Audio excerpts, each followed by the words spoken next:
Good evening and welcome to the City of Topeka Planning Commission meeting. We are a commission that is appointed by the mayor and city council to plan for the orderly growth and development of the community, to hold public hearings, and to make recommendations to the governing body on planning items. Please note that the governing body rules state that the public hearings for planning cases shall be conducted solely by the Planning Commission. No additional public hearings will be conducted by the governing body. Tonight's cases are tentatively scheduled to be heard by the governing body next month. Agendas can be found on topeka.org. Some of tonight's cases involve public hearings. For those cases, the procedure will be as follows. First, the planning staff will summarize the case. Next, we will hear from the applicant or their representative. Then we will receive public testimony. Comments are limited to 4 minutes. For agenda items that do not involve public hearings, public comment is allowed, provided that the person signed up on Topeka Speaks or has notified staff prior to 5 p.m. today. Comments are limited to 4 minutes. Finally, at the end of regular business, the commission will entertain general comment regarding matters relating to the commission business, provided that the person has signed up on Topeka Speaks or has notified staff prior to 5 p.m. today. Comments are again limited to 4 minutes. Amanda, please take the roll. Mr. Lally. Here. Ms. Nelson. Here. Ms. Herron. Here. Mr. Brooks. Here. Mr. Nager. Here. Ms. Pearson. Here. Mr. Mock. Here. Ms. Hannon. Here. We have enough for a quorum. Next is the approval of the minutes from the September meeting. I make a motion to approve the minutes. All right. Motion to approve. I'll second. Seconded. Any discussion on the motion? All right. Seeing none. Amanda? Ms. Hannon. Aye. Mr. Mock. Aye. Ms. Pearson. Aye. Mr. Nager. Aye. Mr. Brooks. Aye. Ms. Herron. Aye. Ms. Nelson. Aye. Mr. Lally. Aye. Minutes pass. Next is the declaration of any conflict of interest or ex parte communications by members of the commission. Commissioner Pearson? For PUD 25/11 in North Topeka Townhomes, PUD Amendment number 4. Yeah, that's a lot. Anyway, number 4. I recently completed a project with Habitat for Humanity. This project had nothing to do with the current issue before us, so I believe I can be impartial. Okay.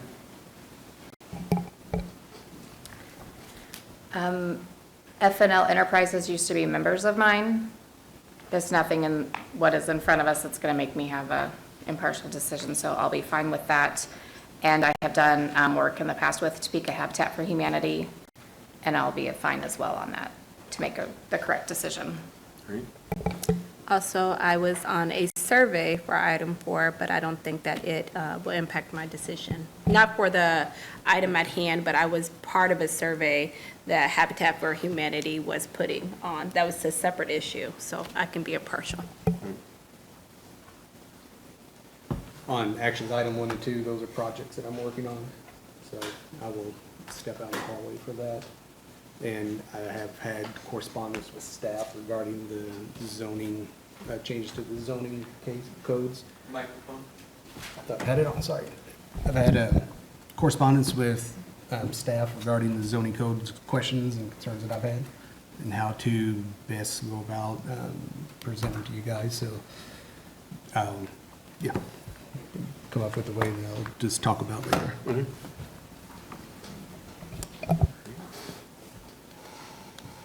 Not seeing additional. We'll move on to action item 1, which is Misty Harbor preliminary and final plat. I'll turn that over to staff. Thank you, Chairman. This is Misty Harbor Estates Subdivision number 6. The property, it's a preliminary and final plat. The property comprises 30.5 acres, and the developer is proposing 72 residential lots, including it to be developed in 3 phases, including stormwater detention, roadways, and utilities. The plat, hold on here. The plat will extend local streets to serve residential lots and completes the needed street connections with the subdivisions to the west and south. The applicant conducted a neighborhood information meeting on September 25th. Applicant's representative, the planning department staff attended that meeting. That report is in your packet. It's generated via AI. Staff was in the meeting as well. Some of the concerns at the meeting were related to stormwater drainage, phasing of the development, and how any specials would impact the existing lots. Upon completion of all the necessary infrastructure, the proposal is in conformance to the comprehensive plan. Based upon the conditions in the staff report, staff is recommending approval. Thank you. All right, any questions for staff? My only one was, you mentioned that the neighborhood meeting report was completed by AI. Did staff look at that and it seemed accurate? Yes, we did. All right. Seeing no more questions for staff, we'll move on to a presentation by the applicant or some representative of the applicant.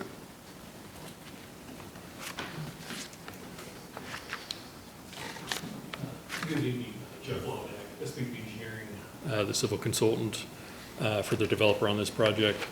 Nothing really to add from staff's presentation, but here if you have any questions. Any questions for the applicant? All right. Not Thank seeing you. any. Thank you. Moving on to public testimony. Are there any members of the public who have comments or concerns that they want to speak to this specific issue on? And if so, yeah, you can just come forward and speak at the podium. Like I said earlier, it is limited 4 minutes. The yellow light and one timer will go off whenever you have a minute left, and then the red light will go off whenever your time is up. Good evening. My name's Larry Russell. I live at 4129 Southwest Misty Harbor Avenue, right across the street from the new proposal. When we lived in our house for 18 years, we were told when we moved in that there was never going to be any construction. They were going to put a park in with a walking trail and 2 ponds, and none of that ever happened. So what I'm worried about, these new houses going in, I live in a modest $300,000 house, and I'm afraid these houses are going to be $500,000 or more, and my property tax is going to go way sky high. I'm retired, and we live in mixed. There's quite a few retirees, but a lot of young couples too. And right now, I pay $6,000 a year taxes on a $300,000 house. And I'm just afraid that the taxes are going to go way high, and we won't be able to afford to live there. But like I say, when we bought the house, because my wife's from the country, and when we bought it, the open field, it reminded her being in the country. And right now, they're proposing to build these houses, and that's going to take away all our view. And like I say, they promised us a park, a second pond, and a walking trail, and nothing's ever happened to that. So what I would like you to vote down this project. Thank you. Any questions? I missed the other meeting they had. We were out of town, Yeah. so, Thank you. thank you. Any other members of the public who would like to speak on this one?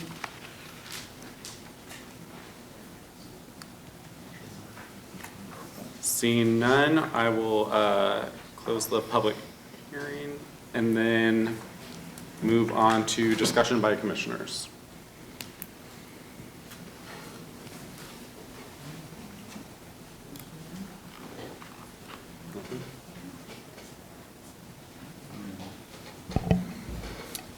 I'll move to approve. Okay. Second. All right. There's a motion to approve and a second. Any discussion on the motion?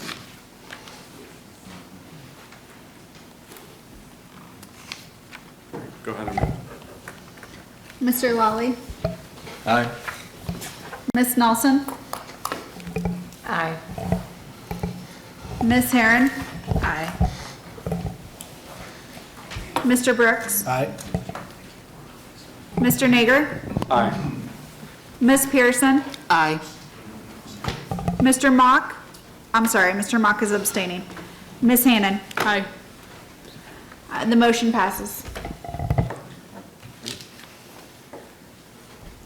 Next, we're moving on to the annexation for that same piece of land. I'll turn it over to staff. Thank you, Chairman. Commissioners, I'll handle this one. So A2506 is an annexation request by Misty Harbor Estates number 6. Anne Marie's given some detail about this project. You just reviewed the plat. This is for the annexation. So just as a reminder, this property is consented to annexation and contiguous to the city boundary. In those cases, annexations can be approved by the governing body by adopting an ordinance. Our land use and growth management plan has a policy that properties 10 acres or more should be reviewed for consistency with the land use and growth management plan, so that's what we're doing here. So the property is located within Tier 2 of the urban growth area. Tier 2, there's limited amounts of Tier 2 in the city's urban growth area, and these areas really are ready for development. All 5 of the required services are available to the site. Water and sewer, for instance, can be extended from those existing subdivisions to the west and south. This is a 72-lot subdivision. You just approved the plat. Oops. Sorry. So as noted in the memo, staff believes that this proposal is consistent with the comprehensive plan and is recommending that the Planning Commission make that finding as well. Thank you. Any questions for staff? And again, ask if the applicant has anything. No? All right. Then we move on to whether or not any members of the public want to speak on this issue. All right. Not seeing any, so I'll close the public hearing on that one, and then move on to any discussion by commissioners.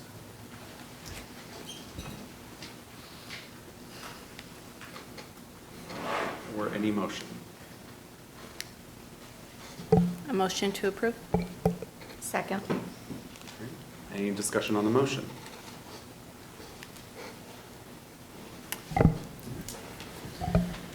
Ms. Hannon? Aye. Ms. Pearson? Aye.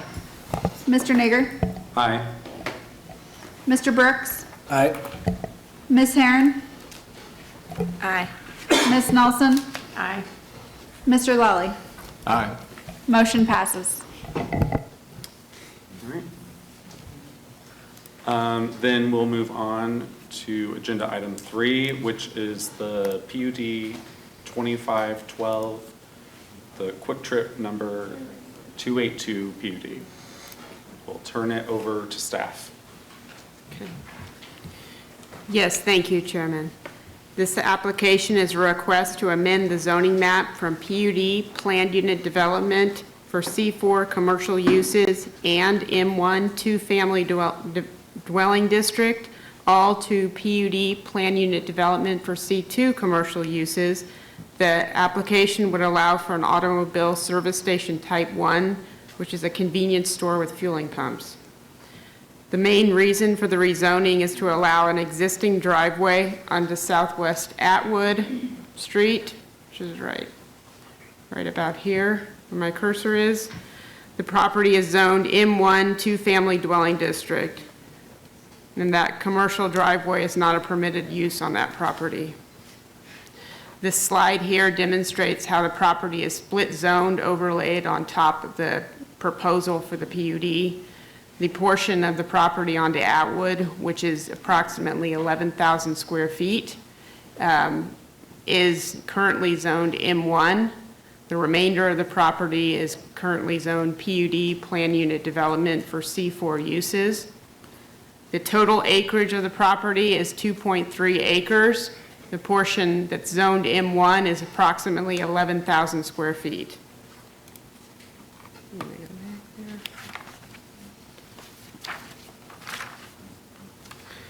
So essentially, the PUD itself is proposing the C2 Commercial District Use Group. The applicant has actually agreed to downzone a big chunk of the property from C4 uses to C2 uses.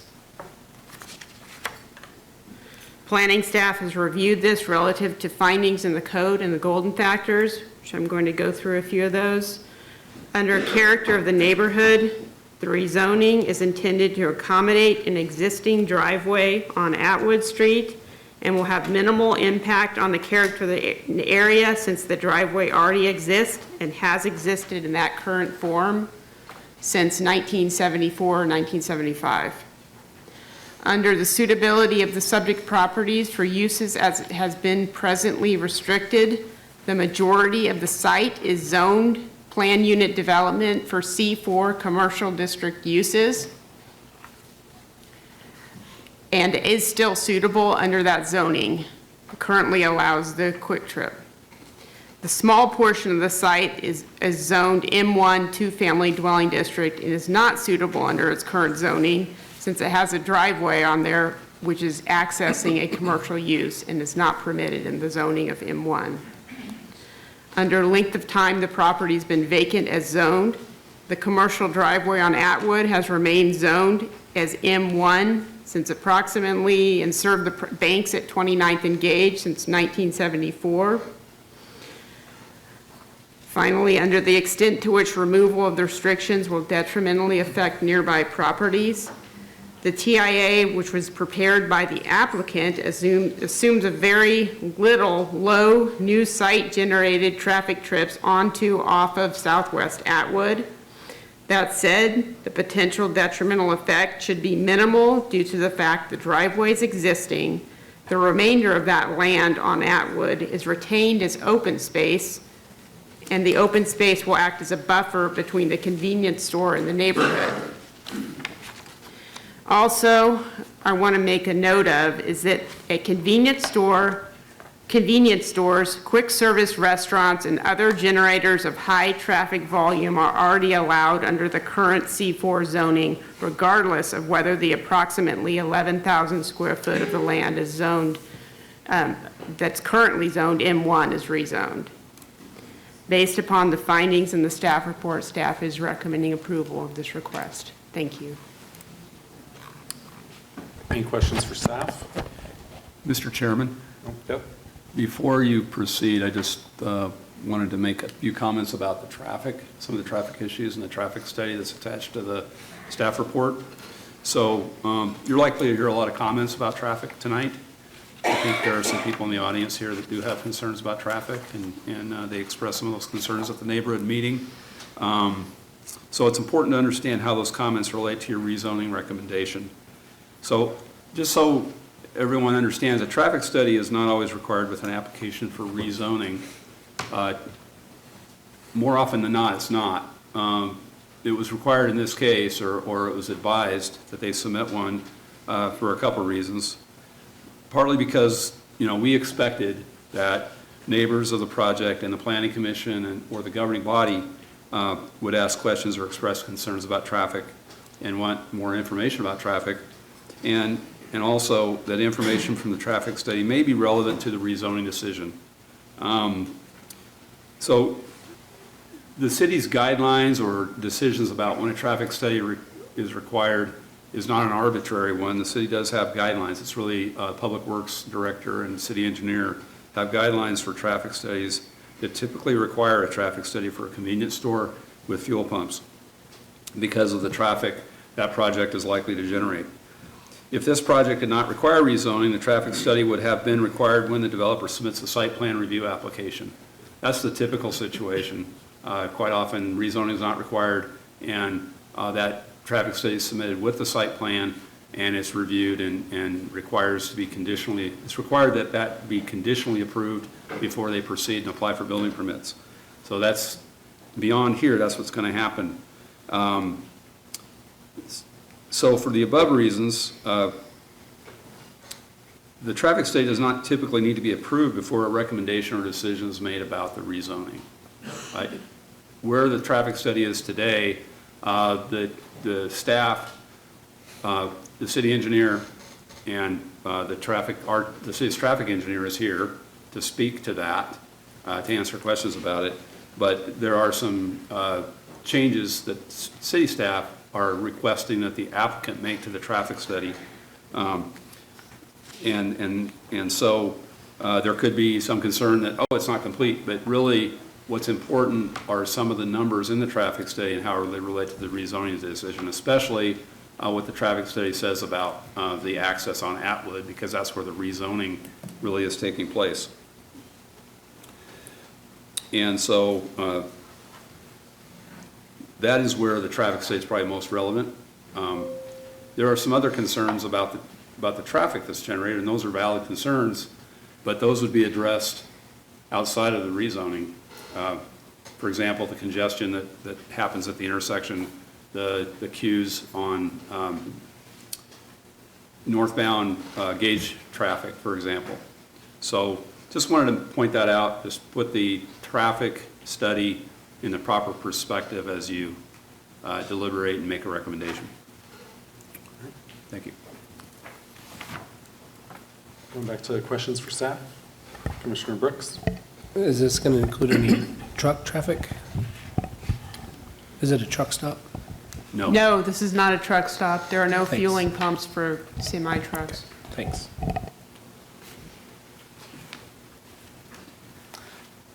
I had a couple questions. I think you answered my first one, but I want to make sure I'm understanding correctly.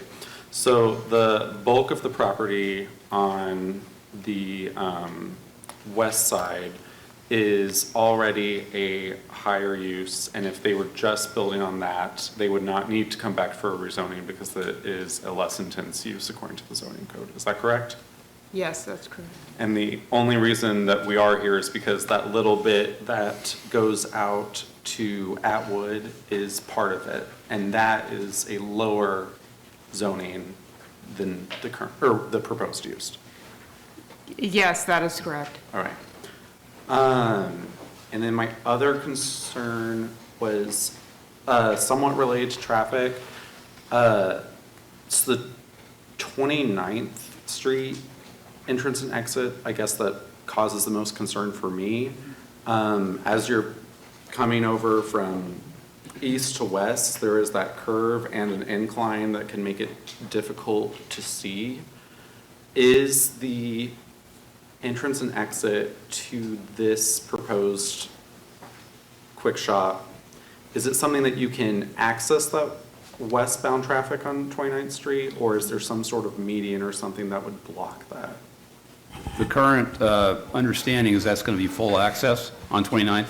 All right. The access on Gage is going to be restricted. It's going to not be full access. There's going to be an extended median. And engineering staff is here to answer more questions about that if you'd like them to. Sure, but so on Gage, it would only be northbound traffic that could get in and out, but on 29th, it would be east and westbound traffic that could get in and out. That's correct. All right, all right. That causes me a little bit of concern with the curve and the incline and stuff. Yes. Yeah, I'll just note, I had the same exact thoughts. East, west, and southbound traffic all have to enter from 29th Street. And so I'm just thinking about all the cars going behind the building and around the building, similar concerns. Any other questions for staff? Seeing none, we'll move on to presentation by the applicant or the representative.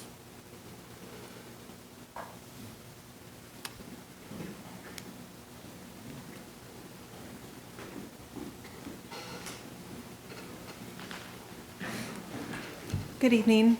My name is Tara Limbach. I am the real estate project manager with Quick Trip.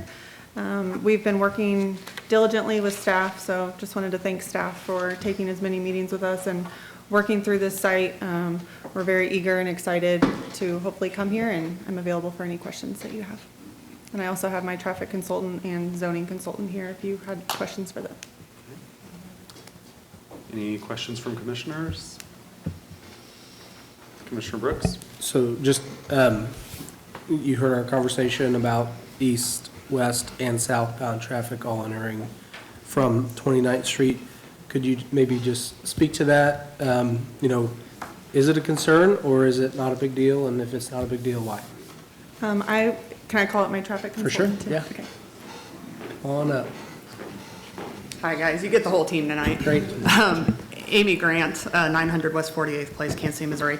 Our traffic consultant is here. We can get in the weeds if you want, and professional staff has done a great job with the report. I will say, when we look at this site and we look at the congestion at the intersection today, we're comfortable with the distances. We've measured the site distances, which is when you're stopped and you're looking either way to see if you can make that movement. We meet the standards that the city has set forth for site distance requirements. We have moved that intersection. It's not where it's currently today. We have moved it further east. It will be in a new location. Hopefully that's not confusing to you all, but we are providing more distance from the intersection. So we're comfortable with it. We are still working with staff on some of the technical natures of other parts of the report. And lastly, I would say it is important for a Quick Trip to realize that we have a lot of captured trips. The city has a standard of 50% that they use, and that basically just means I'm already in the area. I live in the area, I'm already coming this way, and I'm gonna choose to frequent the Quick Trip while I leave work or come home or whatever. The ITE manual, which is commonly used for traffic analysis, actually recognizes more of 75% are trips that are already in the area that are gonna utilize the site. So when you look at the grand scheme of the average daily trips here, we're not adding much to the overall network at this intersection, per the traffic study. I think that's what we'd have to say, but if you want more technical, we'll have Michael come up, but I think that's the highest level answer That we was can give helpful. you. Thank you. Okay. You said that one of the entrances was moved. Am I correctly thinking that's the one on 29th? 29th, yes, And sir. so it's moved further from the East. 29th and From the intersection. Gage intersection towards the Atwood and 29th? That's correct. Okay. If it helps you, I think it's generally where the bus stop is today, and we're working to relocate that bus stop to allow the intersection to be moved further to the east. I was wondering about that too, because the bus stop is only 40 feet away and then it's only 130 feet to Atwood, I believe. Correct. Relocation of that bus stop is partly what's being contemplated with the traffic study in the project. Okay. So if I look at this correctly, it looks like the entrance off of 29th is going to be roughly right across from the Sonic. It's hard for me to confirm that without seeing a zoomed out aerial, but I believe that's accurate. Does anybody know? It looks really close. Because it really is a congested area. I'm there every morning.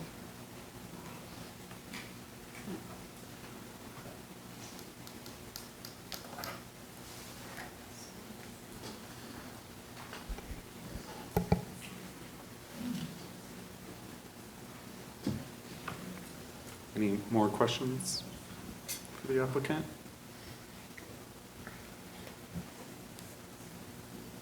All right. Thank you.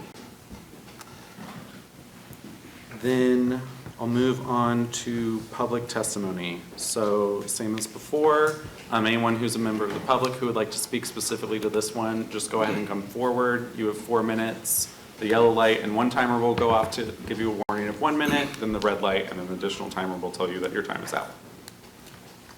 Good evening, ladies and gentlemen. My name is Alan Henderson. I live at 2933 Southwest Atwood Avenue and have only lived there for 30 years. But in the short time that I've lived there, I've made a few observations that I want to share with the commission.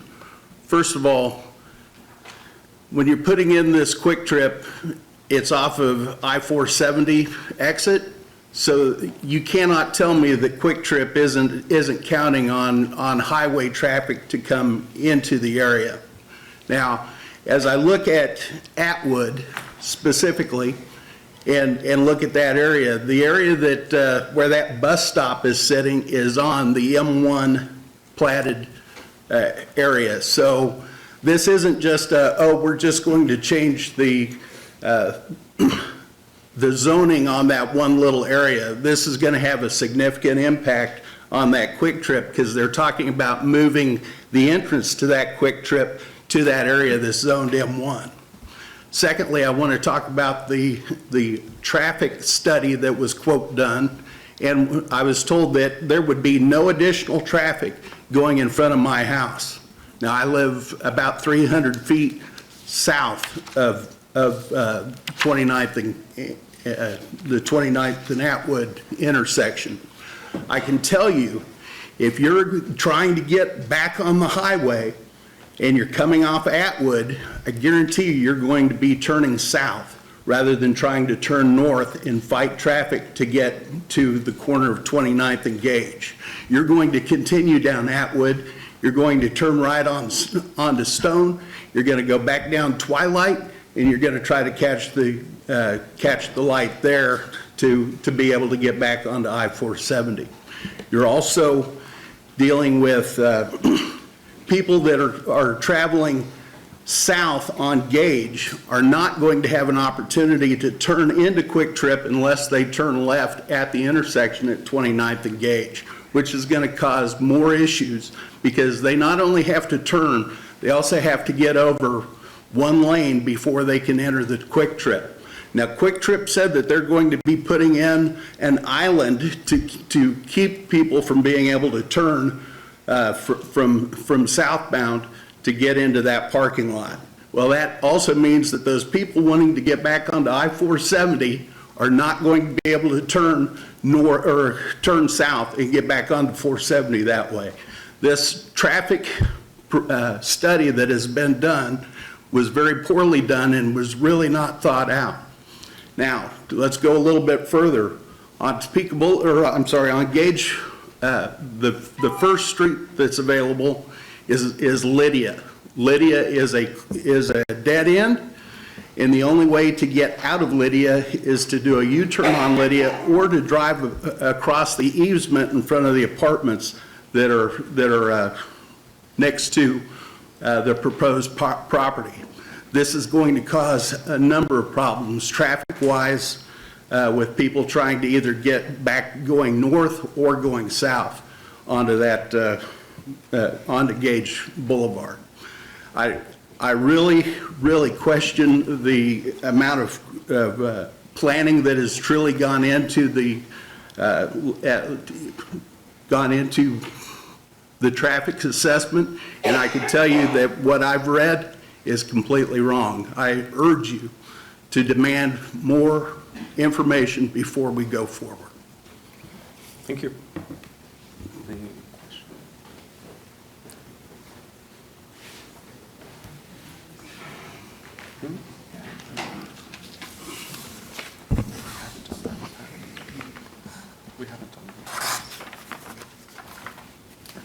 Good evening. My name's Tom Bauman. I own a property at 2909, 2911 Southwest Atwood.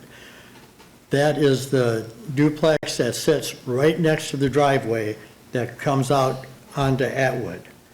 I have a big concern. Yeah, they had the driveway there for the bank. The bank wasn't open 24 hours a day. The bank didn't have that amount of traffic that a Quick Trip would have. This traffic going by a duplex is going to have traffic. When they come around to go out of that drive, the headlights are going to shine right through the bedroom window on the one duplex, and the two bedrooms on each duplex are right alongside that driveway with traffic running through there 24/7. It's definitely a traffic concern all the way around, but it's also a concern for the tenants that have lived in that duplex for quite a long time. I know I just talked to the one tenant, and he wasn't too happy when I told him what was being planned for the area. So I don't know how long I'll be able to still have a tenant if this is to go through. Now, I was at the last meeting on the first of the month, and I brought up this concern. I asked if there was any consideration for putting some type of a barrier between the driveway and the duplex. I was told that somebody would contact me, and they talked to me individually about that. I never received a call. I would ask that you hold off on changing that zoning until satisfaction can be made on both traffic concerns, and also if there's some type of privacy fence that could be at least 9 feet high. In addition to traffic, you got the lighting. Yeah, they've got a lot of great lighting for safety for that area, but it's also going to be difficult for the people that live right next door to that. So I appreciate you giving me the time to say my piece. Thank you. Thank you.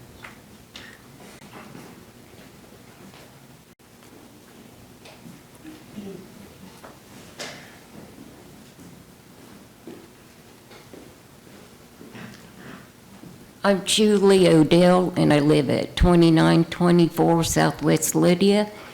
That's in the Huntington condominiums. We have 165 units there that are all individually owned. The only way we can come out is onto Gage. And our complexes are going to abut the project that you're proposing. The traffic is going to be horrendous. The noise, the bedrooms on the north side of one of the complexes, they all face north, so their lights are going to be an issue. Property values an issue. The tenants out there are not happy. It's just going to be a nightmare. We come out one way. Summer Breeze shares how we come out. So you have that whole apartment complex coming out onto Gage where we come out onto Gage. Then you're talking about putting a median farther because the gas pumps are going to be right to the right of us. And I agree with the traffic study that needs to be further addressed. There's tons of issues with this that is going to be terrible for the people that live in our community. So I appreciate your time.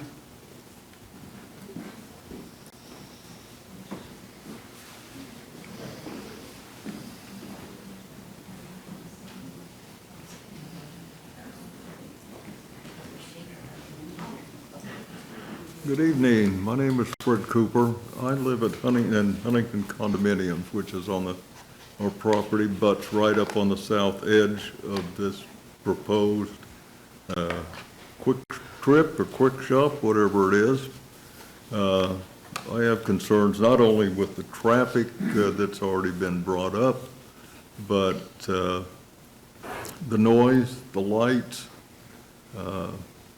I don't think we need a seventh gas station within a 1.5 mile radius of where I live. That would make the seventh one. I think it's an overkill. So for those reasons, I am strongly opposed to this going through. Traffic will be an absolute nightmare. Thank you for your time.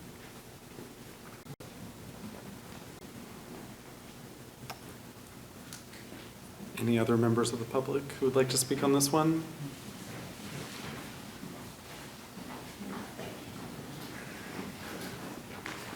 Hi, I'm Jeanette Wilson, and I also live on 2918 Lydia Avenue, and I own a couple condos over there and also besides those. And my concern is the lighting and the 24-hour situation. And a lot of people in the backside bedrooms face the quick shop and the quick trip, and a lot of people over on that side still work and have shift work, rotating shifts, and sleep at all different times of the day. And I just see a big problem. Also on the entrance coming off of Gage into Lydia, there's also people coming down Gage that are trying to turn left and go down by the donor, the Lava Yoga, and the UPS store, which the UPS store is the only one here now. And so there is a lot of traffic, and it's back to back. You're trying to go in, and they're trying to turn that way, and your cars are literally like this now without a quick trip. And this is like probably about 3:15 in the afternoon. It's worse at other times of the day. So I just thank you for hearing my comments.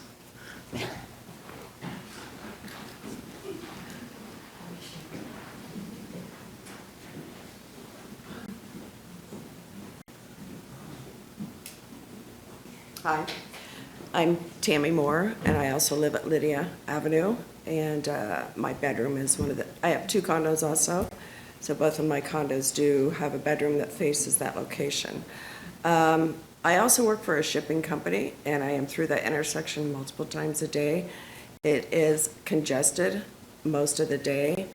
In the evening, we have, a lot of hot rod racing people going through there, and it's loud at night already. One evening I witnessed a vehicle doing a donut in the middle of the intersection. Everybody had to stop and wait.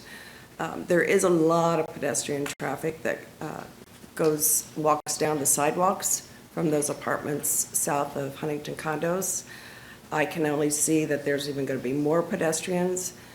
I'm concerned with people getting hurt, possibly ran over, and they're coming from 29th Street, the apartments down towards Dillon's, and south, a lot of pedestrians. So with us, everybody trying to get somewhere fast, it's just not a wise idea to put this project in. Our property taxes have risen, and now they're going to get devalued by this project if it goes through. So I would like you to all consider, having this in your backyard, and if you would appreciate that going in and causing the issues that may arise with this. My job, I go through that intersection, as I said, multiple times a day, and it's just constant, traffic at lights, people trying to get in different locations. I see that, I can see many accidents that are going to happen with people trying to get in and out. And so I also am concerned with a pedestrian walking there 24/7 of, more crime incidents happening in our location and possible vehicle vandalism and so forth. So I just think that will be a kick up to that situation. So I sure hope that you all put this project in your backyard and think about it, because it's just really not a wise idea. We've already got gas stations within walking distance to that intersection. So there's BP, the one that's just north of 470, the Dillon's gas station, and the one down at Fairlawn and 29th. And it's just not a necessary business that should be put in there, and especially for a 24/7,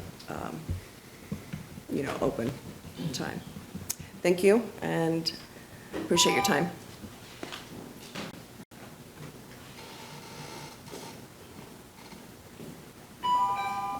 Any other members of the public who would like to speak on this one? Not seeing any. I'll close the public hearing and we'll move on to discussion by commissioners.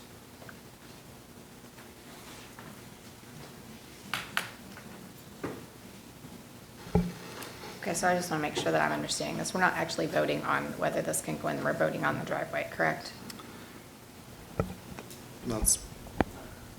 You're voting on a rezoning for the entire property. The entire property? Yes. This might be a question for staff. If that drive connecting to Atwood wasn't there and that parcel wasn't zoned M1, we wouldn't be looking at this at all. That's correct. If they took out the driveway, they could do the use in the zoning as it's zoned currently. Okay.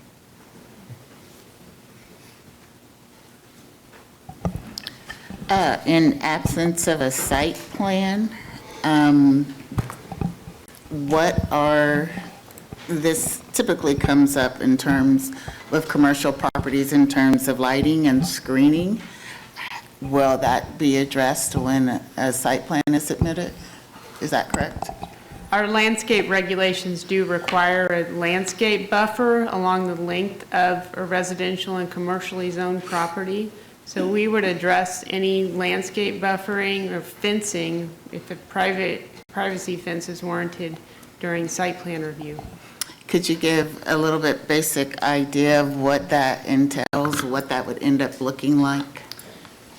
Typically, it's a privacy fence, a 6-foot tall privacy fence with a screen of evergreen trees along the outside of the fence. And the lighting? The commercial lighting in a residential area, how's that addressed? Lighting is handled by, I believe there's a standard in our code that says it can't exceed 3-foot candles at the property line. Thank you.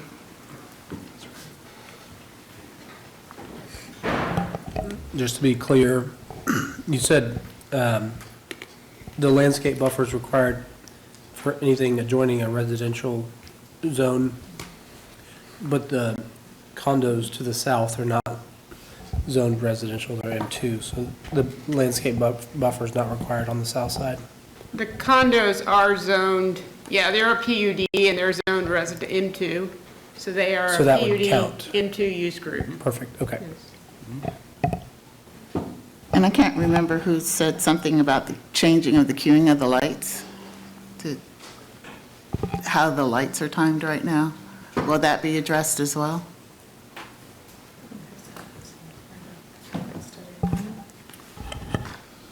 I think you're talking about traffic signals and how they're managed to, that is something that's looked at as part of the traffic study. And planning can't really speak. Planning can't speak directly to that. That's really in engineering's expertise. And they are here to answer that question, perhaps. Okay. Can we have the engineers back? Yeah. Can we have the engineers to answer that question?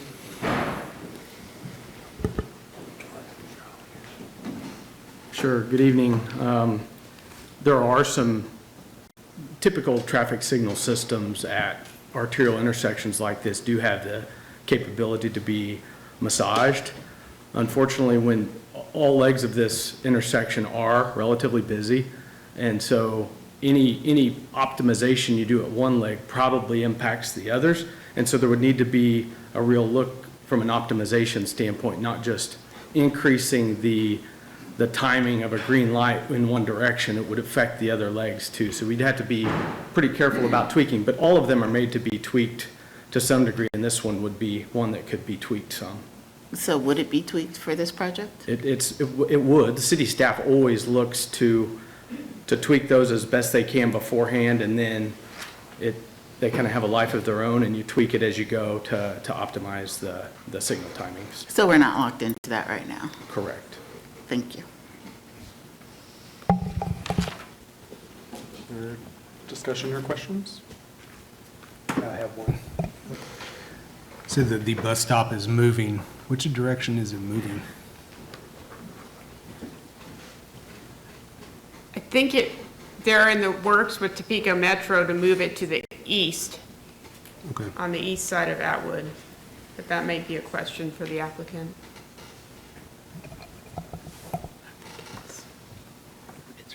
I think it's here now. It's moving there. So can the applicant address that question again? In terms of the bus stop, where are you in the negotiations with the bus company? As of right now, we're just at the very early stages that they have acknowledged it can be moved, so the access point could be shown where it is. We have not gotten any further as to the new location yet. But I imagine that would be completed at the time that the traffic study has been fully vetted and approved as part of the site plan approval, because it's integral to our plan. We just don't, that's the point we're at today. All right, thank you.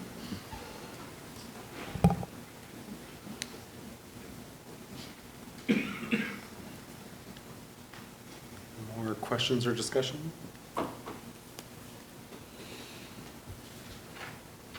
Not, any motion?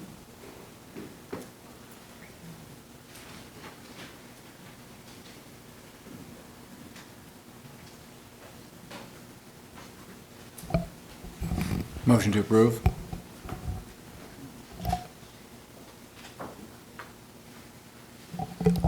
Second. All right. Any, there's a motion to approve. Any discussion on that motion?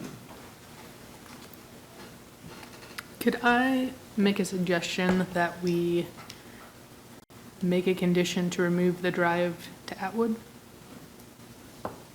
Is that an option?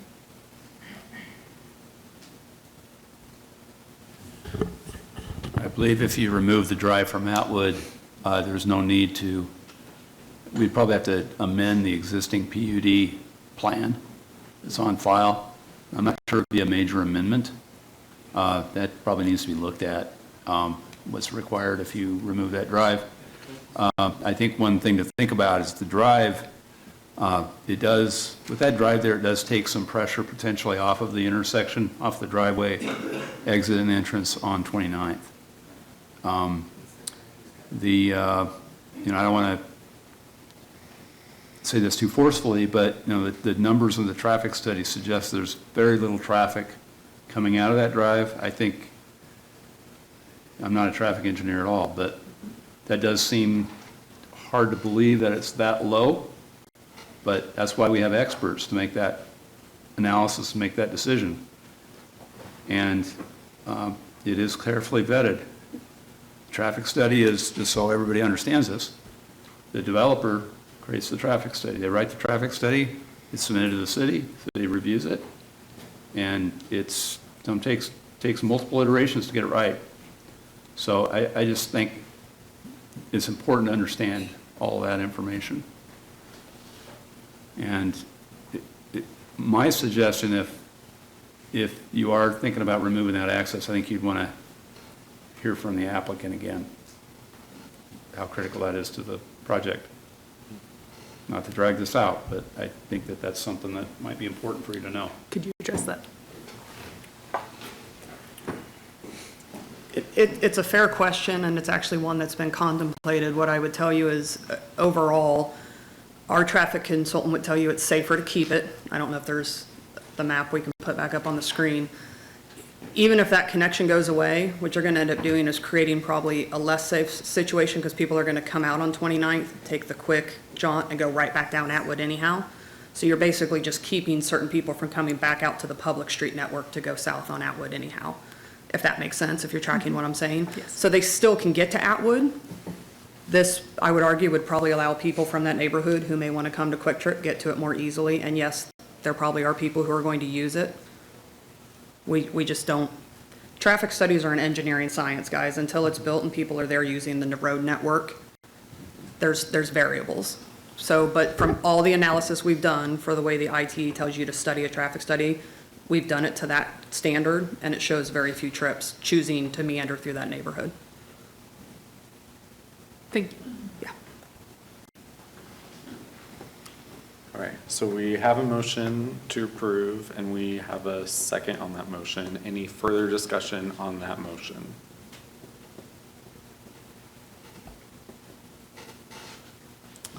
Not seeing any, we'll go ahead with the vote. Ms. Hannon? Aye. Mr. Mock? Aye. Ms. Pearson? Aye. Mr. Nager? No. Mr. Brooks? Aye. Ms. Herron? Aye. Ms. Nelson? No. Mr. Lawley? Aye. Motion passes.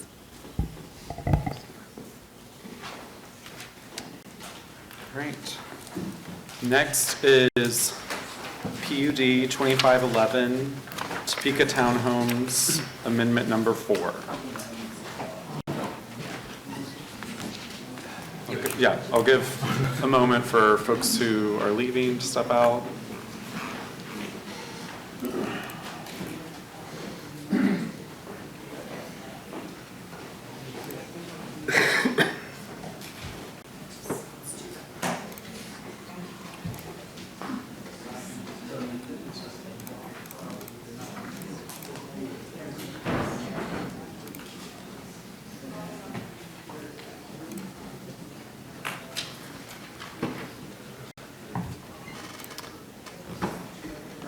turn it over to staff.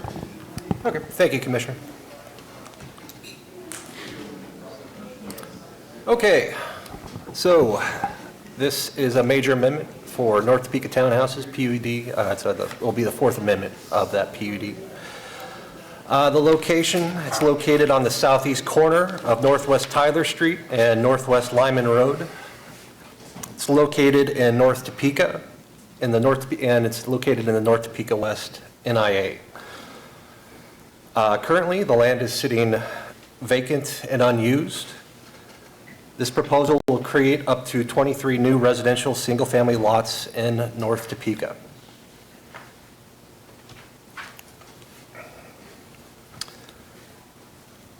So again, the applicant is proposing to create single-family residential lots on the northwestern and southern portions of the PUD. Lot 1 in the northwest corner of the PUD is currently restricted to use as a daycare center subject to M2 standards. Lot 13 and 14 at the south end of the PUD is currently limited to recreational open space. Two new local public streets will be created to serve these residential lots. The original zoning change in the subdivision occurred in 1966, going from A single family to D multiple and community unit plan for the development of a multifamily complex. The original developer, Highland Homes, intended to develop approximately 100 apartment units there. Fast forward to 1999, the PUD was amended, removing multifamily use and replatting the subdivision for single-family residences. In 2001, the PUD was amended to adjust a 30-foot perimeter, set back to 23 feet relative to the west line of Lot 13, Block A. And finally, another minor amendment was added in 2018 to allow for City of Topeka to construct a pump station.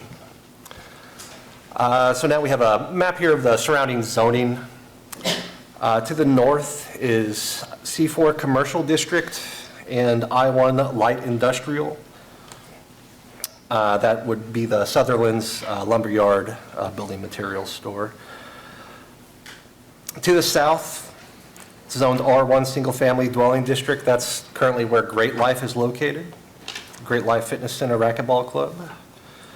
To the east is I1 Light Industrial District. It's vacant, but site plan for a storage building and outdoor storage lot has been approved, and so there could be construction going on there fairly soon. And then finally to the west, R1 Single Family District, it's single family residences. So to get into the future land use and the neighborhood plan, again, this is the North Topeka West plan.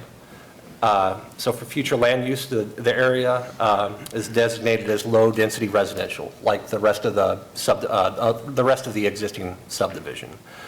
So this proposal, it's creating detached single-family lots. We feel like that's in line with the future land use.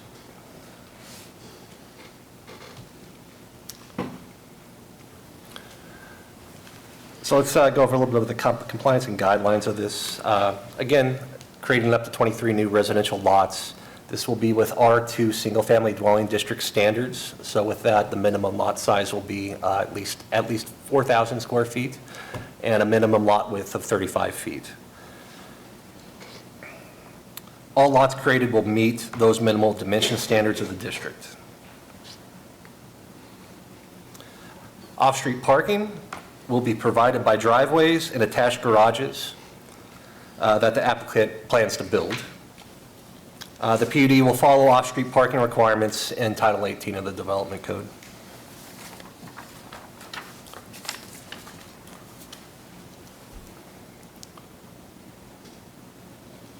So again, with the PUD master plan, the use and dimensional standards will go with R2 zoning with additional requirements and limited variances. With these public streets, we will accept these public streets as a narrower than we normally do for rights of way. We'll have reduced setback requirements for some lots, but again, the lots will meet minimum widths required for R2 zoning.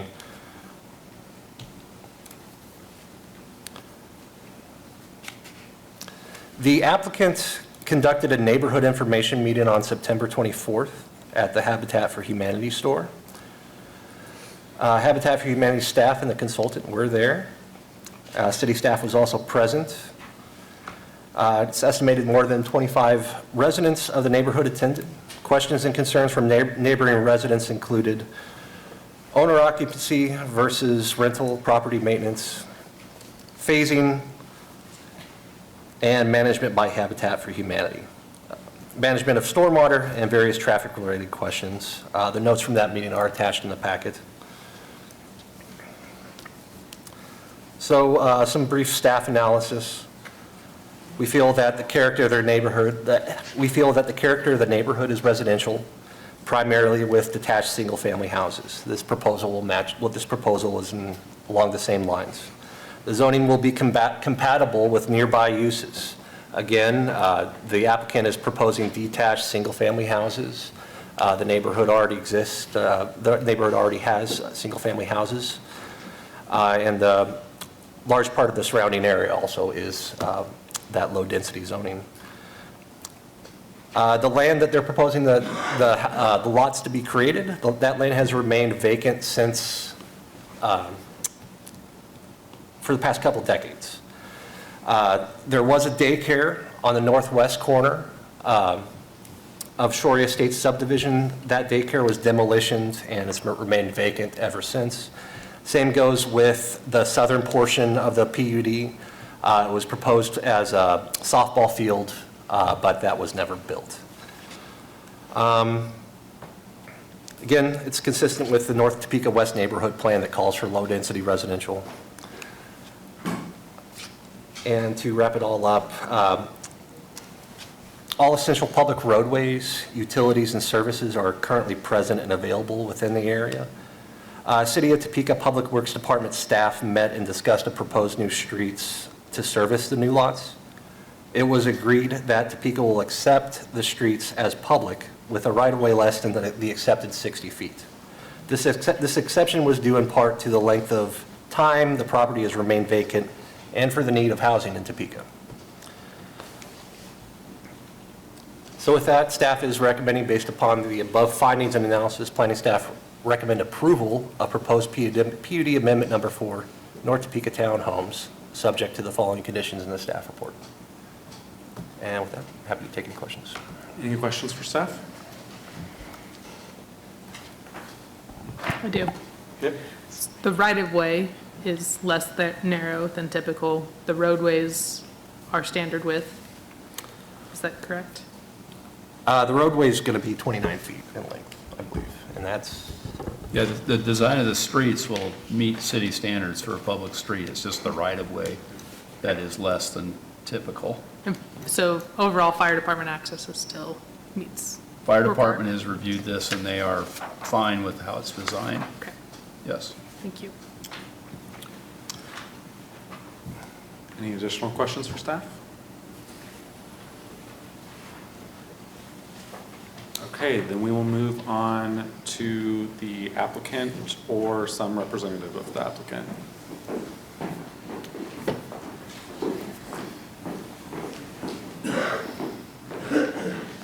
Mr. Chair, Commissioners, excuse me. Good evening, Lance Onstop, Professional Engineering Consultants, 303 South Topeka, Wichita, Kansas, agent on behalf of the owner, Topeka Habitat for Humanity, whose CEO, Janice Watkins, is in attendance as well.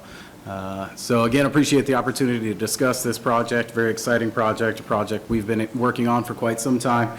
So to just reiterate a few of the staff comments, the application isn't varying anything necessarily from a lot size perspective. So these uses of these two areas, Area 1 and Area 5, that are currently depicted on the PUD are restricted in use to a daycare in Area 1, the northwest portion, and the southern portion for recreation uses. So the application from a use perspective is to permit single-family uses in those two areas using the majority of the dimensional standards in that R2. So although the minimum in the R2 district is a 30 35-foot wide lot and a minimum 4,000 square feet. The smallest lot that we've conceptually proposed is 41 feet wide, so above the minimum, and 4,900 square feet is the smallest lot. So all those are the minimum. We're not asking to revise any of that. Our concept is actually larger than the minimum. Elsewhere within there, we have, based on all infill development projects like this that look to kind of, use underutilized or non-utilized property within, existing property within a city. Yeah, there's definitely challenges that come along trying to fit these pieces all together. Hence the reason why we've worked so diligently with the staff, planning staff, engineering staff, and fire staff to come up with the public street system that works for everybody. And allows for the project to be built. So with that, I'll stop and answer any technical questions you have, and then I'll invite Janice up here who can talk about the more interesting portions of the project.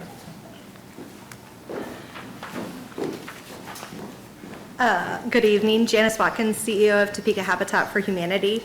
We conducted a neighborhood meeting that was very robust and filled with a lot of neighbors. We have made ourselves available to individuals that had questions or concerns regarding how our programming works. Ultimately, the goal of this land when we inherited it from Topeka Housing Authority was affordable housing, which is meeting a need in our community that is prevalent and abundant. It is with the help of our project team and city staff that we come to you with this PUD amendment so that we can create up to 23 single-family affordable homes for Topekans. Thank you. Any questions for the applicant? I actually have a question, Janice. So in the past, applicants would apply and you guys would go through an application process. Do you have a wait list currently for these applicants? No, Topeka Habitat does not run a wait list. Our program works best when we work with individual partner families concerted for that year. Okay. So depending on the outcome of this meeting and the governing body, we will plan an applicant process Okay, to I start just want to make selecting sure it hadn't families. changed. Yes, yes. Okay. Perfect, thank you. Any other questions? Then we will move on to public comment. Any members of the public who would like to speak specifically on this item?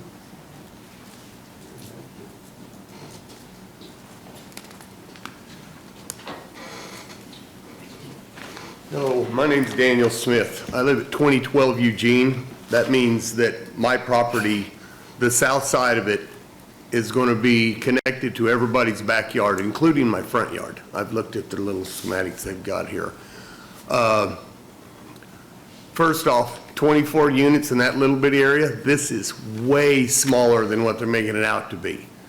My lot's only 60 feet wide, and it's too narrow. I know they say 40, 45, all this, that's not right. It ain't gonna work in that area, it just doesn't, because we've got drain water going underneath that land to start with. It goes at an angle, because all the houses were put in there, because mine's at kind of a little angle. It's kind of odd how they do it. But putting that many in there, and from what I seen, they were adding some sort of street towards the back part. I didn't understand that. If it's not a city street, there won't be snow removal either. Where are these people going to park? Now, what I looked at didn't show any garages. And this is something I've just heard today. Now, I didn't get to go to the other meeting because of, I had some health problems I was dealing with. And I'm trying to figure out why all this is going on. I mean, they keep saying that this lot was empty. I tried to buy it twice. The city of Topeka wouldn't sell it to me. They said, no, we got something going on with it. And then they never give me a reason or why. And I asked them 10 years later. They said no. And the whole reason was because that when I picked out the lot that I have, where I'm located, I was told by City of Topeka that that would be a baseball diamond. And I was signed off on the okay with the baseball diamond. I didn't care. I've coached baseball all my life and I played it and all that. And I didn't mind that because it's over 11 o'clock. Now we got somebody coming in. I've got nothing against these people. I don't even know them. But that many units, and they're going to say for I forgot the wording used, but affordable housing. Well, we've had townhomes in there back when he said back in 1966. I lived across the street at 1941 North Tyler. They put in what turned out to be Newtown apartments, and they were townhomes, not apartments. But they were stuck together, you know, two of them all around in cul-de-sacs. Well, that turned into the biggest bug and drug section North Topeka's ever seen. It wasn't there 30 years and they had to tear it down because it was so bad. Now, they offered me to build a house, and I was the very first one. And they said that we're going to do this. This is going to be single-family dwellings, houses, not apartments, not townhomes, none of this. I said, okay, then I'll throw my lot in and I'll build the house there, and I did. And I've been there 25 years, and like I said, I've offered to buy the property next to me more than once. And they just told me no. They had plans for it. Now, I don't care if they build houses there, but houses. Not townhomes, that's basically apartments. And then when they run out of not being able to get people that can afford them, then they're gonna sell it to somebody that's got a lot of money, and he's gonna break it into low-income apartments or low-income housing, and then we're gonna be stuck with the aftermath. And I don't know how you guys will vote on all this stuff, but I think I got 14 days or whatever after this. You'll hear from me again, I'll guarantee it, because I'm gonna fight this. Thanks. Any other members of the public who would like to speak on this one?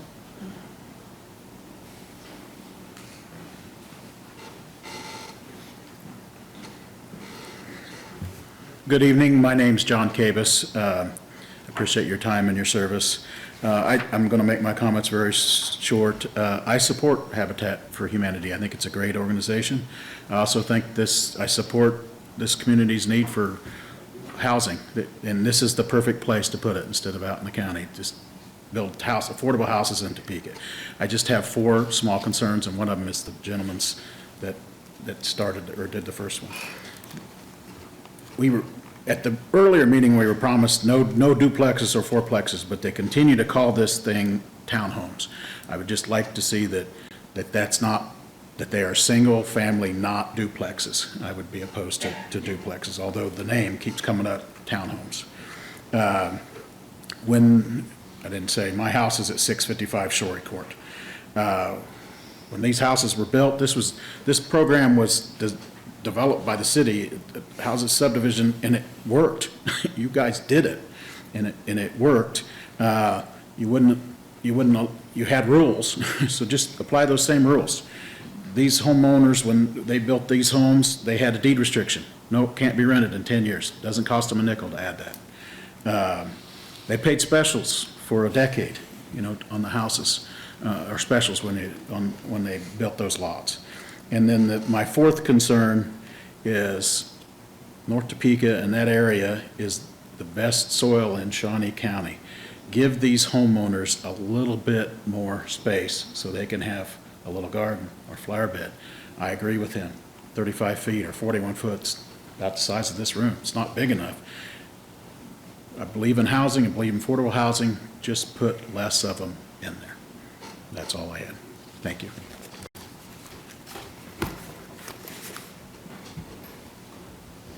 Any other folks on this one?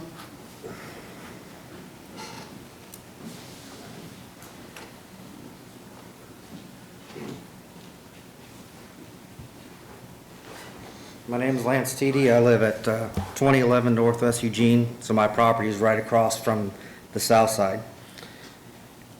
I want to express the support for the work Habitat for Humanity does, whose mission is to build safe, decent, affordable housing for families in need. And this commitment to the community and the service value we respect.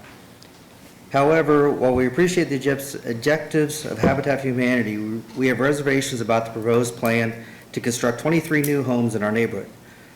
We are concerned that such a significant development may not be in the best interest of all parties involved, including the current residents and future homeowners. Our apprehension stems from the potential impacts of the character of our community, property values, tax burdens, traffic, and overall safety. We believe that a more balanced approach would be better to align with the needs and expectations of Shorey Estates and its residents. We are concerned that the perspectives of the current residents expressed both today and at previous meetings have not been adequately considered.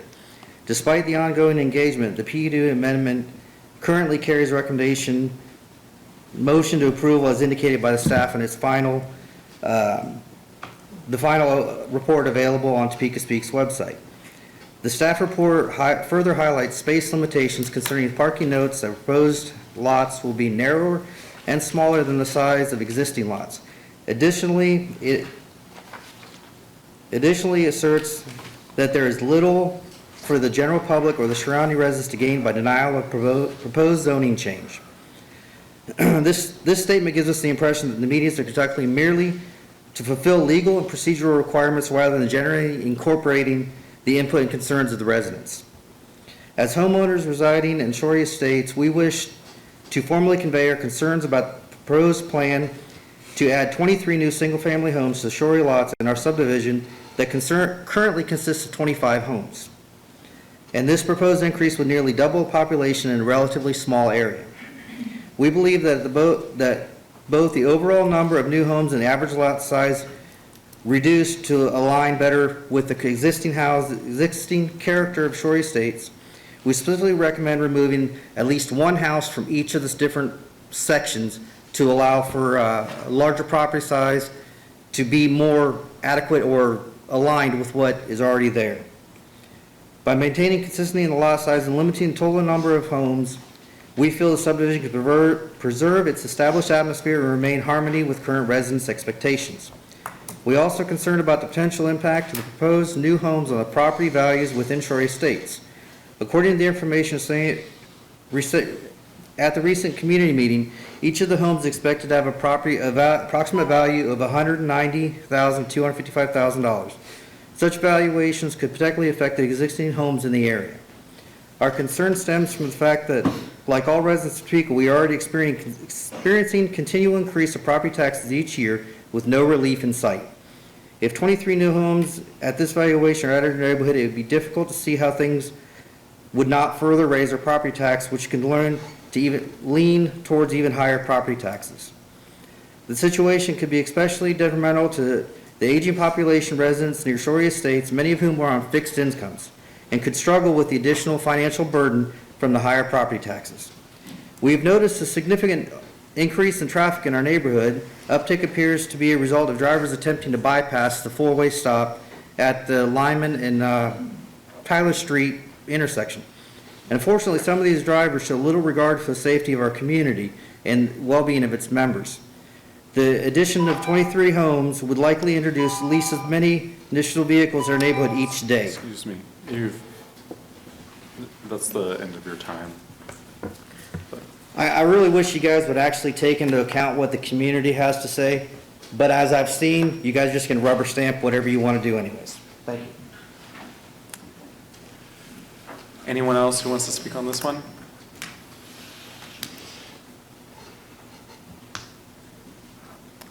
All right, not seeing any, I'm going to close the public hearing and move on to discussion by commissioners.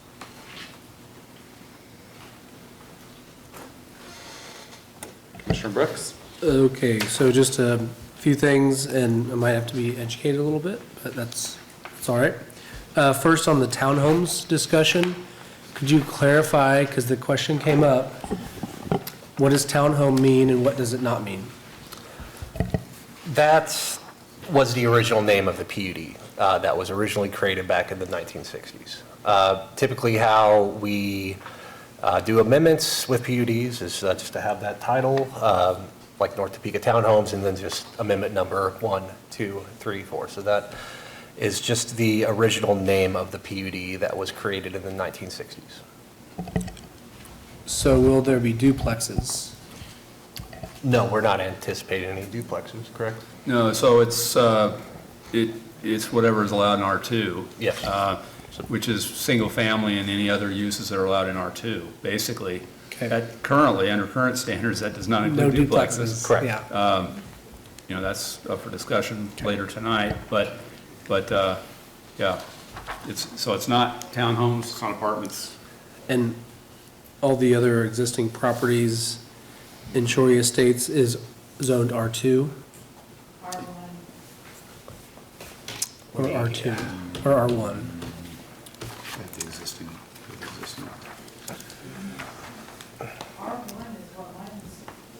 No, so. PUD with. Yeah, so the current planned unit development master plan is in effect. Yep. It's PUD with an R2 use group. It's right on the master plan. Okay. And that's in your packet. With okay. with one exception, but it's right there. R2. Yeah. R2. I mean, you know, the way the lots are sized, they look like they're R1 existing. Yeah. To be honest, so Yeah. I don't want to be disingenuous. That's why I asked that question. But. Shown here in the appraiser, my lot is R1. So this is what matters. Yes. The I city understand. has the official zoning map, So, official zoning. and that was maybe one concern, just lot size, trying to compare it with the other lots and the development. You know, I think everybody agrees Habitat does good things, and that's a good thing. But, you know, lot size seems, it's just smaller. And you start looking at the details and the widths, you don't have the widths of the existing lots, but you can just look at it and they're quite a bit smaller. So, you know, if you could cut out 4 or 5 of the 23, which I know Habitat would not want to do, but then now you start having some lots that look more reasonably sized. So I'll just make that comment for everybody to kind of consider. And then the last thing I had, and this is where I might need to be educated, is someone brought up deed restrictions and specials that when they bought their property, they had to own their property for a certain period of time. And was that related to the PUD, the original PUD, or was that related to something else that we don't have any authority? That's not related to the PUD. That was an agreement as part of the program that Housing Authority put up. And Habitat for Humanity has a similar approach to this where I don't know if they require it, but there's a lot of reasons why it's really about ownership. Yeah. I mean, they don't build houses for rentals, and the CEO can speak to that in more detail. So maybe help me understand that a little bit. What's the length of the agreement? I saw in the notes that people rarely move out of their Habitat house because of the 0% mortgage. Yeah, Habitat for Humanity is a homeownership program, so we do not, our housing initiatives are not geared towards renters. All of our mortgages are restricted with an owner occupancy clause. However, they do own their home. We encourage them to use that equity. For this particular development, we are looking at long-term affordability models such as restrictive deeds, potential for future land trusts. We're taking into consideration all of those things because our intent is not to provide gentrification to the surrounding neighborhood. Mm-hmm, yeah. And up to 23 lots is our goal. Okay. I've been doing this for 10 years. Construction starts. It never goes as planned. Specifically, we intend to do basements on all of these lots, and we tailor our construction to the family's needs and size. So if there was someone that needed a fully accessible home, that might become 2 of our proposed lots adjoined. We're just simply asking for the change in zoning today. Okay. Thank you. Could I ask a question? Yeah. Please, thank you. So if I kind of proposed the thought of cutting down a few lots, just so that, the other lots can grow a little bit, could you maybe speak to that, of how it might adversely affect Habitat, or just your feedback on good, bad, ugly on that thought? This will be the largest single development that our Habitat has undertaken, and it involves road construction, sewage, wastewater, curbs and gutters, things that are quite expensive that could make an affordable housing project unaffordable quickly. And we're working on different incentives and private donors and in-kind donations to get that done when we go to pull those permits. We had simply asked for how many could we get potentially. Yeah. And that's where we're at. I understand. Yeah. Thank you. What's, if you could come back? Okay. I'm just gonna stay up here. What's the minimum number to make this project feasible? Do you remember what the first concept was? More than 16. Hopefully around 20 to 21. And with regards to yard size, we have heard from the bulk of our homeowners that we have served over the past 40 plus years in Habitat that would not like a cumbersome yard to maintain as part of their affordable homeownership. So that's considered in your model, actually the home? Correct. The yard size? Correct. I just wanted to provide some comment to what you were saying about lot size. One of the things to take into consideration when you have a larger lot size is that it decreases affordability. So by making the lots larger, you're actually going to make the homes more valuable. And I know one concern someone had was the increase in the property values. So these properties are going to appraise and value more than the range I was suggested before. And so how it could adversely affect the neighborhood is that these properties would become more valuable. And so that's something to consider. So actually having smaller lot sizes not only probably makes it a little bit more affordable for them to develop, but it actually protects the home values from increasing significantly.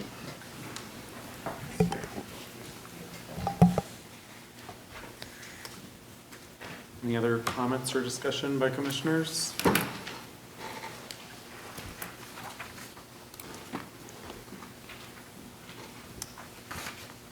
Seeing none, I'd ask if there's any motion. Mr. Chairman, can I clarify something before someone makes a motion? Yes. So there was some, when the packet was completed, when the agenda packet was sent out, the applicant reviewed what was in the packet, had some questions about some things in some of the conditions, and that just didn't happen right before the packet went out. Would have been better if it did, but it didn't. So we had a discussion with them today and went over some of their concerns, and so based on that, we handed out the memo that's before you that revises some of those conditions. So in your motion, if you were going to follow staff's recommendation, it would be, let me find the motion. So I think the motion would be, based on the findings and analysis in the staff report, I move to recommend to the governing body approval of North Topeka Townhouses PUD Amendment Number 4 to create up to 23 residential lots for single-family residents, subject to the conditions recommended by staff. And when you do that, you should make reference to the revised conditions in your motion, just so you cover those conditions. Okay. And some of those conditions relate to things like a fence and a landscape buffer on the south side of the northeast corner, at Area 1, and that's intended to protect the owners of the lots on the south side of that street, things like that. So, thank you.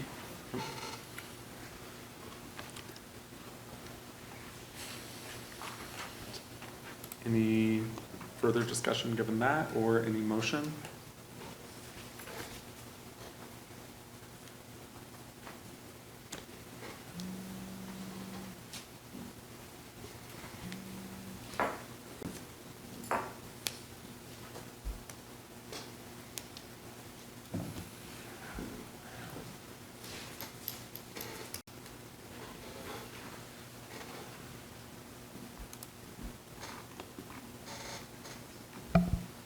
Motion to approve. I'll second that motion. We have a motion and a second to approve. Is that a motion to approve with the substitutions of? Correct. Yeah, all right, so a motion to approve with the substitutions in the staff's memo regarding the conditions, and a second for that. Is there any discussion on that motion? I just had a quick question for staff, just for my clarification. When it comes to placing a landscape buffer or fence, would the responsibility of maintaining that fall on who would be responsible just for maintaining that? I believe it will be an agreement between Habitat for Humanity and the individual property owners when it comes to installing the privacy fence, if that's the way they want to go. Could we Or get the landscaping. Could we have them please clarify that? With what? Habitat. Yeah, go ahead. So I'll attempt to clarify, and then if I don't do a good enough job, I'm sure Janice will kick me off the podium and answer it correctly. So I think it's important to remember on this particular project, so this is the land use, right? So then we'll have to come back and we'll have to replat that property, these properties. Once we have that survey back, we're dealing with actual, real surveyed information. It really depends on how we approach that. So if a fence is to be located in a platted reserve, then that will be the ownership, but there'll have to be some sort of private maintenance of that, whether that's, Habitat, whether that's an agreement with someone else to maintain for them. If it's landscaping that's located within the right-of-way, that's going to be privately maintained landscaping. Now, if Habitat ends up working with adjoining property owners and utilizes their property for a fence or for additional landscaping, it'll be subject to that negotiation as well. So of all those scenarios, it's going to be privately maintained, but we'll know more once we actually get placing and designing those improvements. Thank you. Commissioner Brooks? So back on lot size. So there's kind of a comment about the size of the lot will kind of be adjusted based on the needs of the applicant, and that sounds fair. Can we say something like the lots won't get any smaller than they currently are? Or is there anything in here that says the lots, because basically what we're seeing, these lots are all going to change, is what I heard. So I don't want them to be any smaller. I don't think that's helpful. I think if you wanted that in there, you would need to add it in your motion, and it would be a note. I'd say, I think the smallest lot in here is 41 feet wide. I'm not positive, but I believe it's 41 feet wide. Okay. So the way it is right now, according to staff's recommendation, it's up to 23 homes, and I believe it would default to whatever is minimally required by R2, which is 35. Yeah. Which, by the way, that was a decision made recently to reduce it to that width, to make infrastructure less costly per residential lot. Something to think about. Fair point. So are you requesting a friendly amendment to the motion? I'm going to say no after Mike just shared that with me. All right. I just want to make the comment. I mean, I think that this is a good project. I mean, we need housing. We need affordable housing. We need attainable housing. I hate the word affordable housing. So we need attainable housing. And this is a great place to start.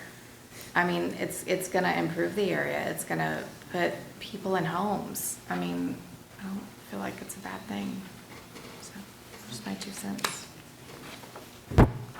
Any further discussion on the motion? All right, then we have a motion and a second to move this forward with the adjustments on the conditions as are described in the additional memo. That, Amanda, can you call the roll? Ms. Hannon? Aye. Mr. Mock? Aye. Ms. Pearson? Aye. Mr. Nager? Aye. Mr. Brooks? Aye. Ms. Herron? Aye. Ms. Nelson? Aye. Mr. Lawley? Aye. Motion passes.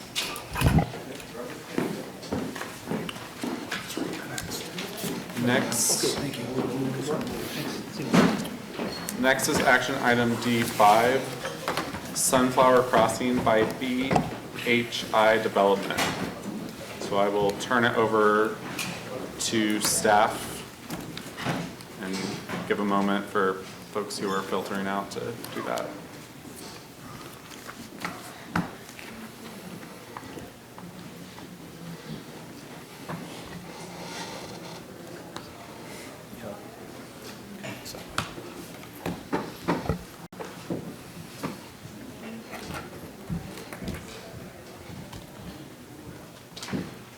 Commissioners, your next item is another TIF creation district, TIF district creation. This is Sunflower Crossing by BHI Development Incorporated. So BHI is proposing to create this TIF district on the west side of Topeka Boulevard, approximately 250 feet south of Southwest 38th Street. You can see the properties outlined there. Those are the properties that are being considered for the proposed TIF district. So the uses that are submitted as part of the TIF district, those commercial uses, are consistent with the existing zoning on the property. You might remember changing the zoning on this property a couple years ago to support development here. It's also important to note that the Land Use and Growth Management Plan, the future land use designates this corner as commercial, so the project is consistent with the land use plan also. We have a number of policies in the Land Use and Growth Management Plan that support this sort of development, infill. The policies support creating incentives to help these projects happen. So the project overall is consistent with the Land Use and Growth Management Plan. So in accordance with KSA 121772, the Planning Commission must determine whether the proposed project plan is consistent with the intent of the comprehensive plan. I've made that point already. So staff recommends that the Planning Commission move approval of the attached resolution, finding that the project plan is consistent with the Land Use and Growth Management Plan 2040. Be happy to try to answer any questions. Any questions for staff? Could you help me and us understand what our role is in reviewing the TIF and what we need to evaluate when we're voting on this? So if you look at the memo that was provided, your role here is to consider if the project plan, so the TIF proposal, is consistent with the comprehensive plan, which in our case is the Land Use and Growth Management Plan. So that's your role in this process. What happens after this is the governing body will consider holding a public hearing on this item. So it's the governing body that deals with creating the district, evaluating the financial details. So your role is consistency with the comprehensive plan. So we don't need to, the return on investment section, because I read through that and I thought, so we don't need to, we're not evaluating that in the Planning Commission. No, we provide as much information as we can about the TIF district, Yeah. but really your role is if it's consistent with the comp. Perfect, thanks. Other questions for staff? So anything about the, whether or not the but-for test is fulfilled, that is a governing body question, not really an us question? Correct. Okay.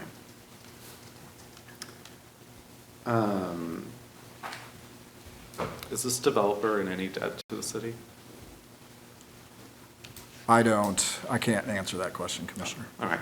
Will that be something that the city council will have available to consider whenever they consider whether or not to approve this? Braxton and Copley will come up and try to answer some of those questions. Will, can you repeat the question, please? Just wondering if the developer in this case is in any debt to the city, outstanding tax? The answer to that question is absolutely not. That's a condition of approval of any TIF or RHID, is that the developer cannot have any outstanding specials or outstanding taxes. All right. Thank you. Okay. Any other questions for staff? Then we'll move on to the applicant.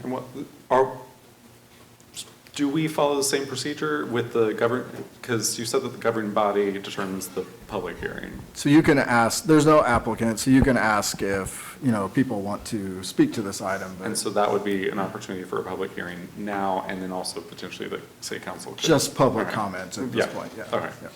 Then I'll ask if there are any members of the public who want to speak on this item. Again, any members of the public who would like to speak on this one? Seeing none, I'll move on to any final discussion by commissioners or any motion. I think this would be a great use for that piece of land, and so I'll move to approve. Second. There's a motion to approve, as well as a second. Is there any discussion on that motion?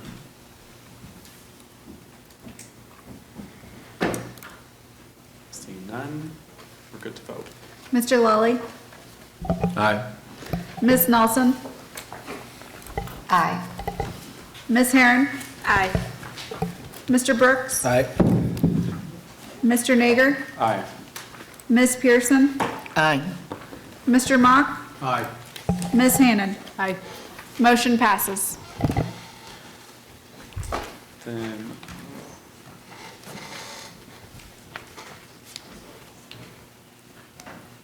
next is action item D6, which is potential text amendments regarding duplexes, triplexes, and quadplexes. I believe that this is another one that doesn't exactly mirror our procedure like we did for most of the things today. Is that something that we would like to give to the chair of the housing committee or staff? So, you want to go? I was just going to say, so staff has a presentation with some slides. The chair of the housing committee submitted a memo. It's included in the packet.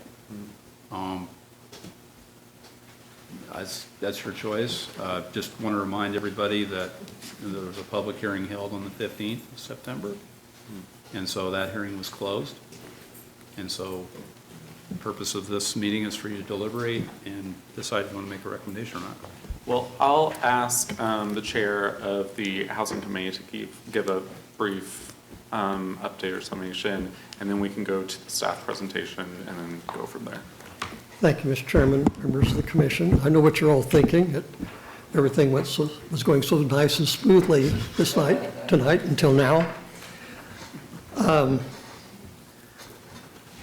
I will be brief, okay? You had a memo from the housing committee as part of your packet, along with a package of resource material that staff put together at the committee's request. And you've heard repeatedly at meetings like this over the past few months about the missing middle recommendation that the housing committee has presented to you and which held a public hearing on last month. Most of the points that the housing committee has made over those months were also part of that planning commission, part of that housing committee memo in your packet. And I would be glad to stand for any questions you have about anything that's set out in that memo. But before doing that, I wanted to just ask you to take account of a couple facts, 3 facts. First of all, Topeka is not a growing city, okay? 1980, Topeka was the 3rd largest city in the state of Kansas. Today, we're the 5th largest city, okay? In 1980, it was 118,000 population plus change. In 2025, it's 124,000 and change. So it took 45 years to gain 6,000 people to the citizenry of Topeka. That's 135, 140 people a year, okay? Not a dynamic growth in the city. And the estimates for Topeka are not very favorable either. We don't like to talk about that or hear about that, but the 2020 housing study predicted a housing decline between now and 2040, okay? Wichita State University did a population estimate projection a while back, and they predicted a 3.9% decrease, 3.2% decrease in our current population by the year 2071, okay? Now predictions, anybody can make predictions and all sorts of things can happen, so the situation might improve, but it also might get worse than what these estimates are. But history, 45 years that I've lived in and around Topeka, it's not exactly a growth factory here, okay?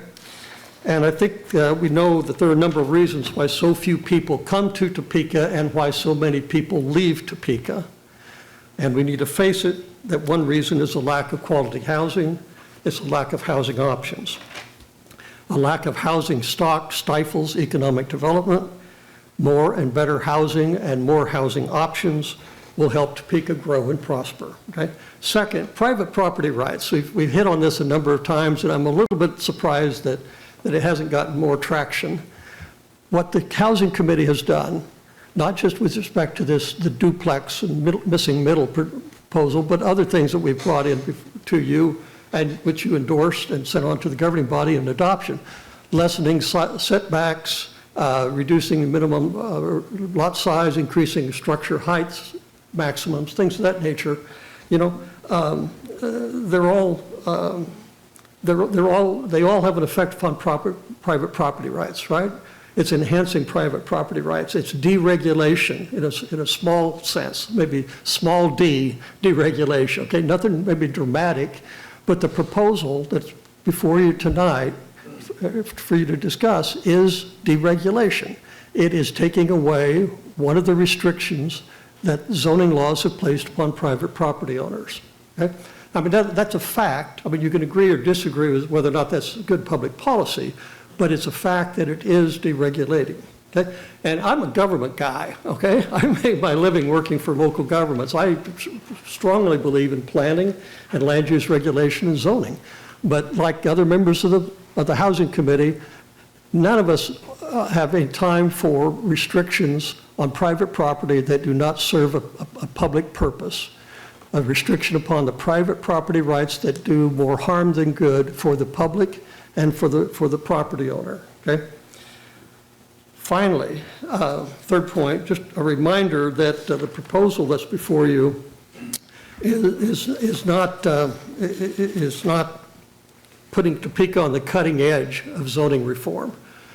Cities around the country, hundreds of cities around the country, either at their own initiative or because of state law mandates, have opened up their zoning on for residential purposes, okay? So housing is a problem. The affordability and the stock for housing is a problem everywhere in the country. And the light bulbs went on about 10 years ago from the smart people that said, well, there's a connection here between the degree in which local governments regulate and restrict the use of land specifically for residential development. It has an impact. That's common sense. And again, it's a fact, okay?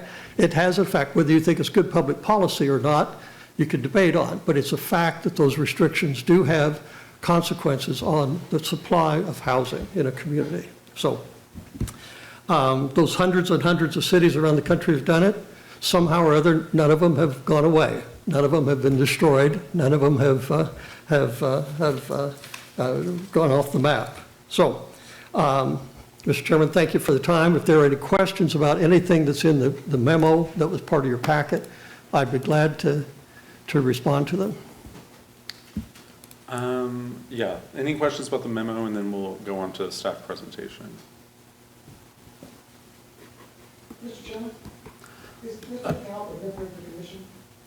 He is not a member of the commission. He is. So you this out to a public hearing, right? We can all speak? No, Mr. Kalp is the chair of the Special Committee on Housing. He is not a member of the commission, but he is still a member and the chair of the special committee. And so it's through that role that he was speaking to us. Do you have a committee of the commission? It is, yeah. It allows members that aren't on the committee, on the commission to be on the committee. Yes. So again, Mr. Chairman, thank you for your time. Commissioners, thank you, and be listening to your discussion. Look forward to hearing your discussion and ask for your support of the recommendation from the Housing Committee. So thank you. Thank you. We will then go ahead and move on to the staff's presentation on this. I appreciate your passion about this, but we're going to keep to the agenda, and next in this process is going to the staff for their presentation. I'd just like to know what the groundswell is for the deregulation. I don't say there isn't some. We, sir, we have repeatedly heard your concerns, and you may not feel like those concerns were reflected in any policy changes you may have, but right now we're going to the staff for their part of the presentation tonight. Mr. Chairman, members of the commission, so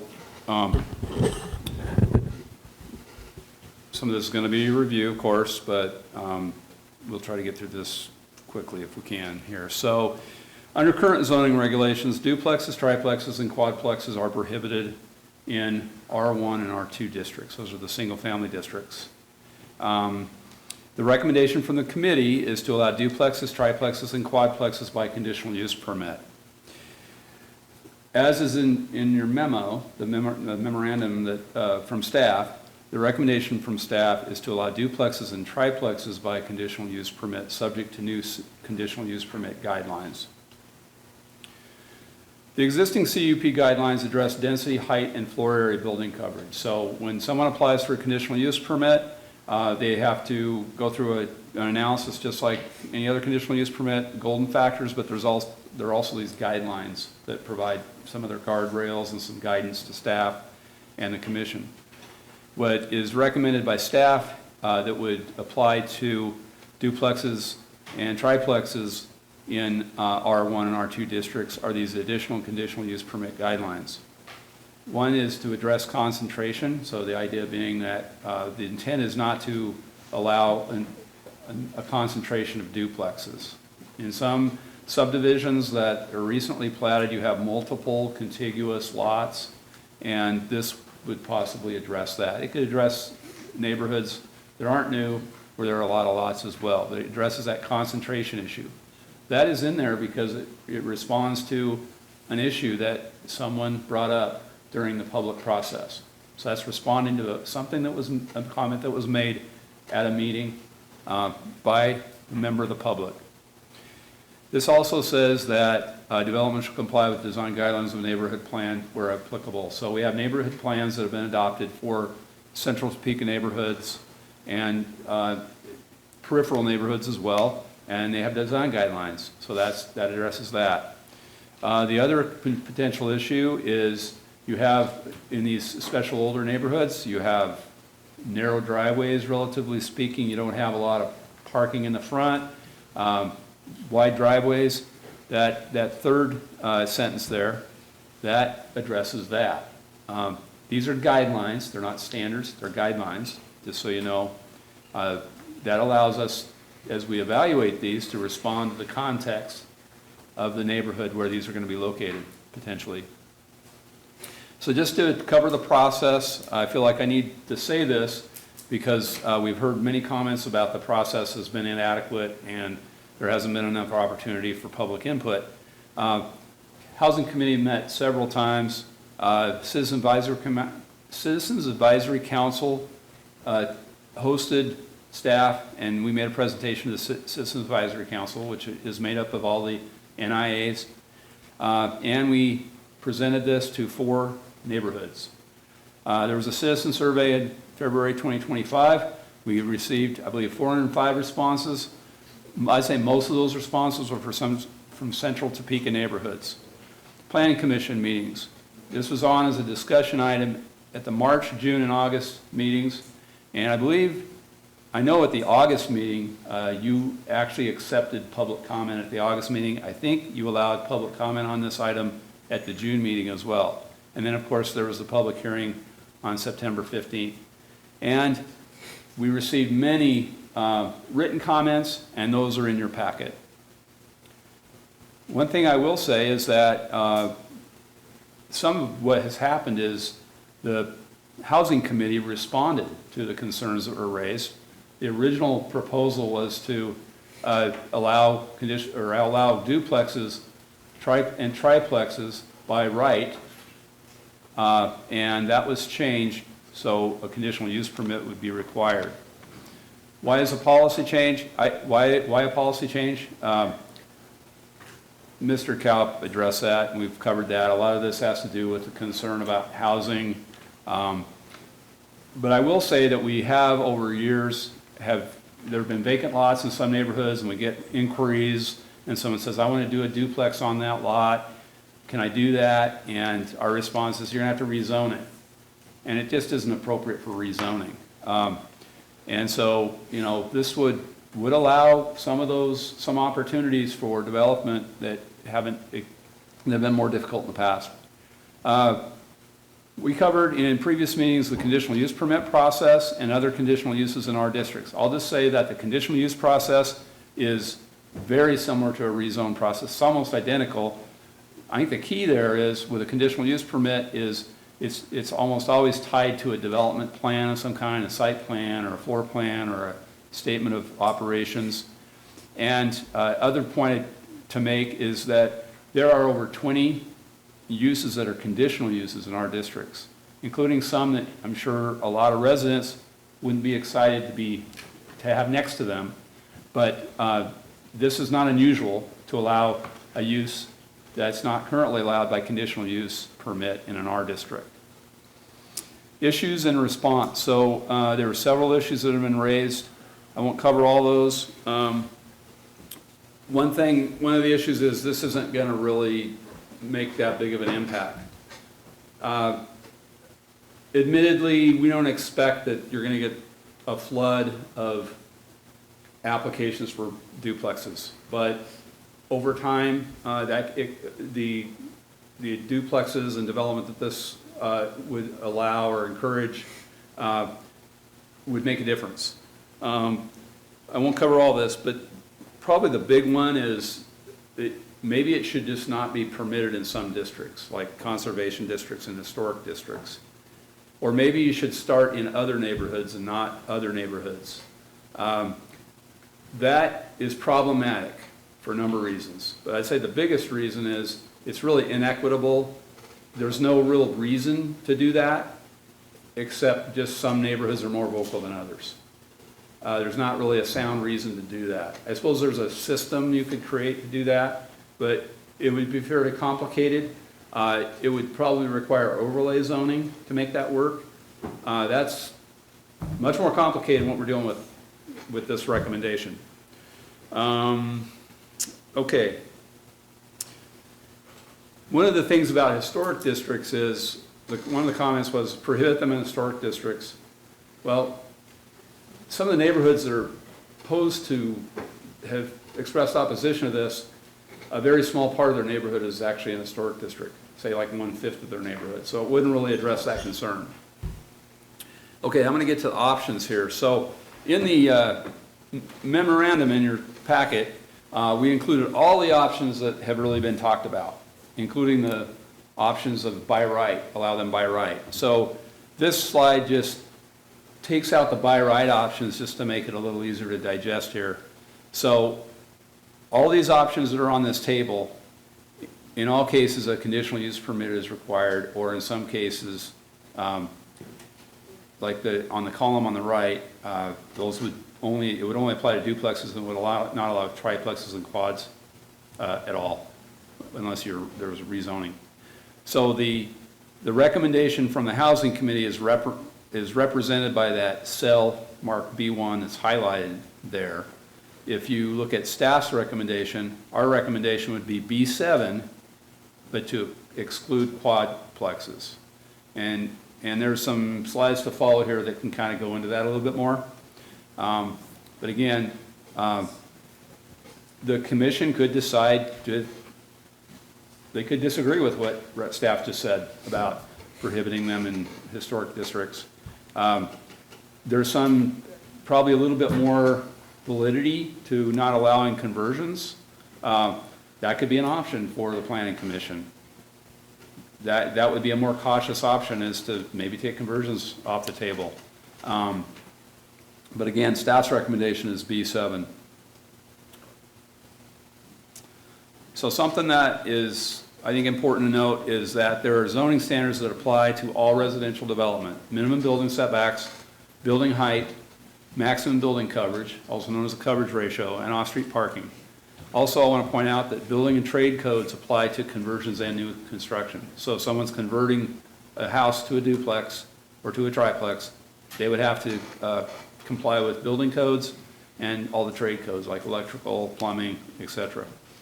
A little bit more on off-street parking. So for single-family and duplexes, every dwelling is required to have one space if that dwelling is 950 square feet or less. If it's over that, it's 2 spaces per dwelling. For multifamily residential, kind of unusual here, it seems like, but 2 spaces are required for each dwelling for the first 20 units, and then you can potentially, if you go beyond 20 units, like let's say you have a 100-unit apartment complex, beyond 20 units, some of those, if they're small enough, the parking requirement is 1.5 units per, or 1.5 spaces per unit. Parking dimensions. Each parking space has to be a minimum of 9 feet wide, 18 feet deep or long. So 9 by 18. And then quite often if you're doing a parking lot, like a small parking lot, if that driveway is providing access at a right angle to those spaces, it's going to be 24 feet wide. So the point in all this is it sometimes takes a lot of land to put in adequate parking to serve, especially when you get into multifamily housing. So just a couple of examples here. These duplexes aren't very old, but the picture on the right, the photo on the right tells you what this looks like. This is a duplex with a single car garage for each unit. And what you can see on the left is the lots are 90 feet wide. That's what's necessary for this duplex to accommodate the duplex and a 5-foot setback on each side. This is a duplex that's a little bit narrower. Each unit has a 2-car garage. In this case, it's on a 78-foot wide lot. It looks like it probably doesn't need even that wide of a lot, but I think the point here is that it can't just be done anywhere. A lot of the lots in a lot of central Topeka neighborhoods a lot of them are 37.5, 50. There are some that are 75. You're not going to find very many that are bigger than that. The photo on the right, what that does show is that visually that has quite an impact. And that's why staff is recommending those guidelines, because that's a lot of pavement in the front yard. Okay, so this is just an example just to give you some idea of what a conversion might look like. So this is a kind of randomly selected this lot out of the Central Park neighborhood with an existing 2-story home. The home is about 2,000 square feet, about a little over 1,000 square feet on each floor. And if this was to be converted into if it was converted into a duplex, you have to have a conditional use, under the recommendation, you'd have to have a conditional use permit. It would require a building permit, and parking standards would apply. So in this case, this house has a 1-car garage in the back. There was no additional parking on this lot, and so this would require 2 parking spaces if it was a additional dwelling that exceeded 950 square feet. The other thing about this is if someone takes a existing home and has to put another entrance on it, they're going to somehow have to have a wall that's a fire separation between that new space and the rest of the unit. It's not a simple thing to do. If someone was to, let's say, put a unit on the 2nd floor, they would have to probably build a landing to that 2nd floor or have an internal entrance. Not real easy to do. Building permit, inspections, etc. Okay, so one thing that's kind of interesting about Topeka is there are not a lot of examples that I could find of triplexes or quadplexes. So there are limited examples, but I did find this. This is what I believe is an attractive, it looks like a duplex. These are actually attached units, but they were built as duplexes. These have alley-loaded garages. So these are relatively small in size. Each one is 947 square feet, 2-bed, 2-bath. Each one has a 2-car garage. Garage access is from the private alley at the rear. That's not even a public alley, that's a private alley. The overall width of each unit is 25 feet, so this is a modest size. So if you took this duplex as a model and attached a unit to one side, you'd now have a triplex. And that width would be 75 feet. So this is a large, this is how this would be applied. So this is a large, relatively large existing vacant lot in a North Topeka neighborhood. It's 100 feet wide. It has a depth of, it actually has a depth of 175 feet. That's a typo, but it's a relatively large lot. It's deeper than normal and it's wider than is typical. And that shows you how that triplex would fit on that lot if it was that was a triplex. Again, conditional use permit process. This one has alley access, but think about if this did not have an alley access. Somehow you'd have to get a parking lot onto that site to serve it. So again, that guideline that staff's recommending would control that to some extent, so you couldn't just turn the front yard into a parking lot.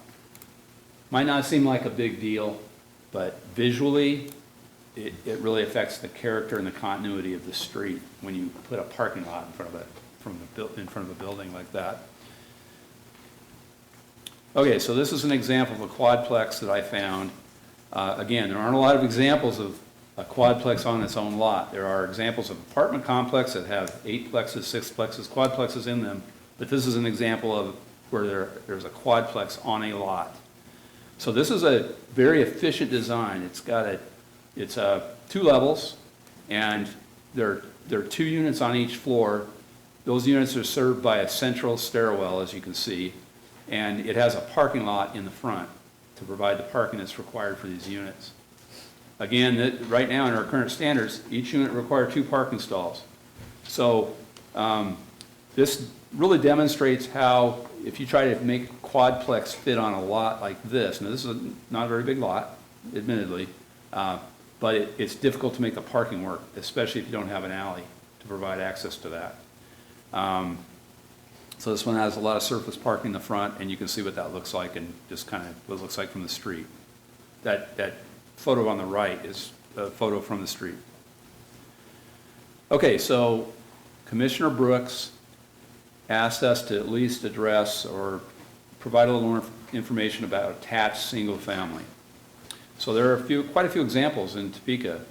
What's happened in most cases is these are in PUD zoning districts, M1 or M2, and the developer originally built a duplex or an apartment complex, and they came in later and subdivided it, created these lot lines along common walls, and created these attached single family. So from a neighborhood perspective, and what some of the neighbors might feel like if they're trying to discourage renters from that neighborhood, is an attached single family like this, it allows for owner occupancy.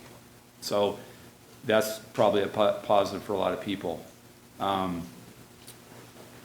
One thing about this one is it's served by a drive in the rear, and so you have this nice streetscape and you don't have the front yard dominated by driveways and parking areas.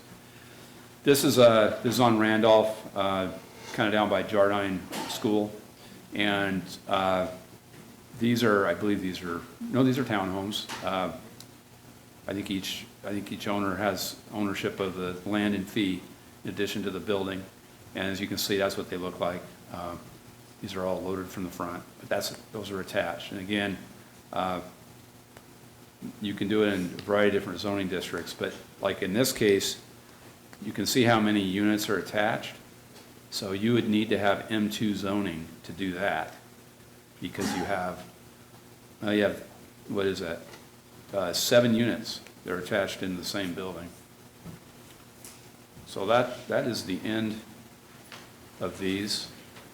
And I don't know if there's anything else we need to say. I don't know if I've covered everything, but be happy to take questions and encourage you to discuss.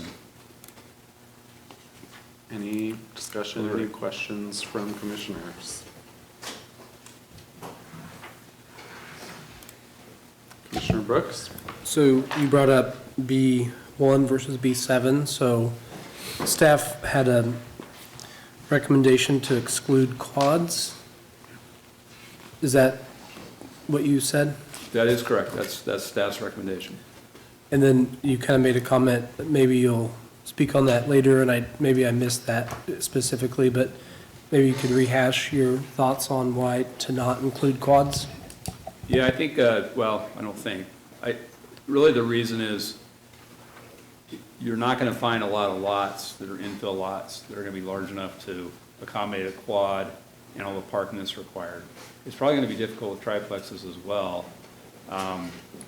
It's just, it's hard to make that work. Now, we don't have a lot of models of quads, but just if you can, you know, consider some of these, you know, like this, that one right there, that's kind of an example.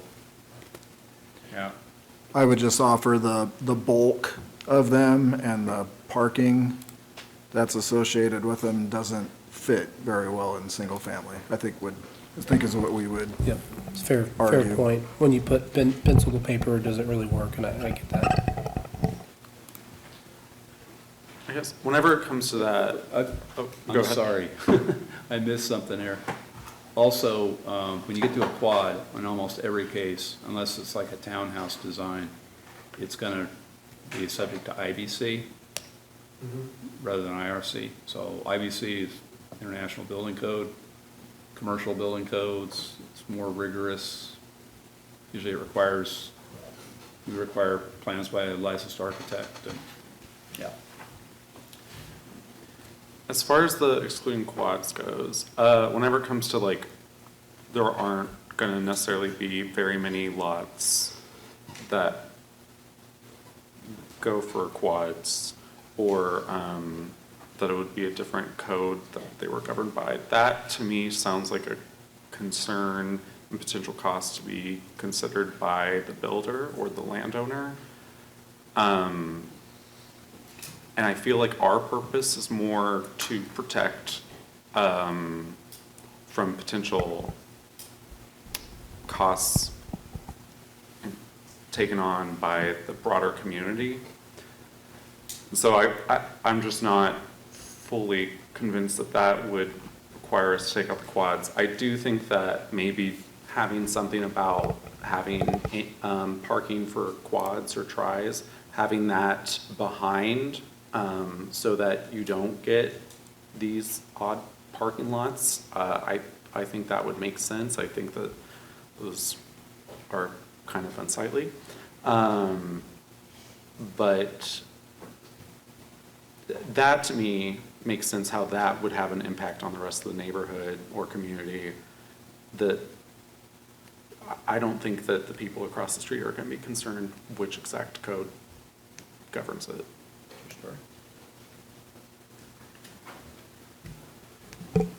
I share the same sentiments when it comes to quads. I feel like it's probably not going to work on a lot of lots, but I don't think that's a reason to not exclude it because it's weeding out an opportunity that it may work. I did have some questions as far as when it comes to concentration. And my question with that has more to do with the fact that we have existing developments that actually have been created more recently where it's different zoning. It's a residential development that has multifamily zoning to allow for duplexes, but since it's already existing, why are we removing the opportunity to have concentration if that's something that's already occurring in developments in the city?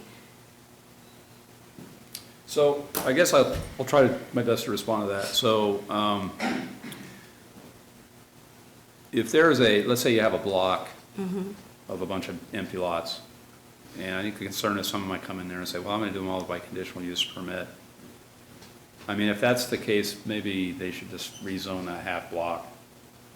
It should be a rezone instead of a conditional use permit. That's going to be more of a concern in some of these newer subdivisions that aren't built out, like in West Topeka, South Topeka. I think that, I guess what we foresee is someone's going to come in and say, well, I want to do 3 duplexes adjacent to one another, adjoining one another. And it creates a much bigger impact than if it's just one duplex. That's going to have a bigger impact on the neighborhood in staff's opinion. So I guess from staff's point of view, the concern about concentration is a valid one. When it comes to the concentration, is the idea of a fully built-out neighborhood having concentrated duplexes come in where it's not been there before, as opposed to, like you were talking about, like a newer built neighborhood where maybe that's not as big of a concern, a potential concentration. Are those factors that can be weighed specific to the application? They can be. I think, I guess the guidelines, the reason that helps with those guidelines is it provides staff a little bit more guidance. If someone comes to us and say, well, we're going to apply for a duplex, and if we just have in the back of our mind, well, that's a concern, that's not as powerful, and it seems like it's from staff, and it's kind of arbitrary unless it's in a policy. I mean, the commission could certainly say, that's not that big of a deal, it's not that big of a concern to have high concentration. But it's staff's opinion that it's a valid concern in some neighborhoods. Commissioner Brooks? So, just so I understand what you're trying to say, you would like for us to, and your recommendation is that we do duplexes, triplexes by CUP, and that CUP has guidelines that address issues of concentration. Those three components that are. Yeah, concentration, design, and parking. Yeah. And those guidelines of concentration, just looking through here, short-term rentals have a 500-foot separation. Mm-hmm. You're not proposing any specific separation requirements. You just want to have the ability to comment on concentration issues if they come up. Yeah, they're guidelines, so that issue might be more important in some areas than others. Yeah. The argument against that is that's kind of arbitrary. Maybe they should just be requirements. But we usually don't have requirements with conditional use permit because a conditional use permit has to go through a process. And you cannot vary from a set standard in a code by conditional use permit. Legally, that's difficult. I'm not sure it can ever be done, but if it's a standard, a requirement, and there's no exception, then that requires a variance from Board of Zoning Appeals, or it has to go through a PUD process.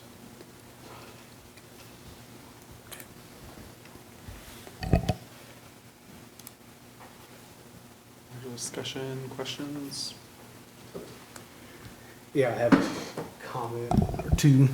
I missed last meeting, sick kids. So I had put something together to address some questions that I had then. So it's looking at this a little bit differently. So let's read this off here real quick. So first, I'd like to commend the efforts that went into the 2020 housing study, as it successfully identifies several critical issues facing our city, including the need for revitalization in our core neighborhoods. However, I believe it is our duty to critically analyze not just the study's findings, but its underlying methodology before we consider adopting its recommendations, particularly the implicit call for a blanket citywide change to our single-family residential zoning. The study's conclusions are heavily influenced by its initial assumptions.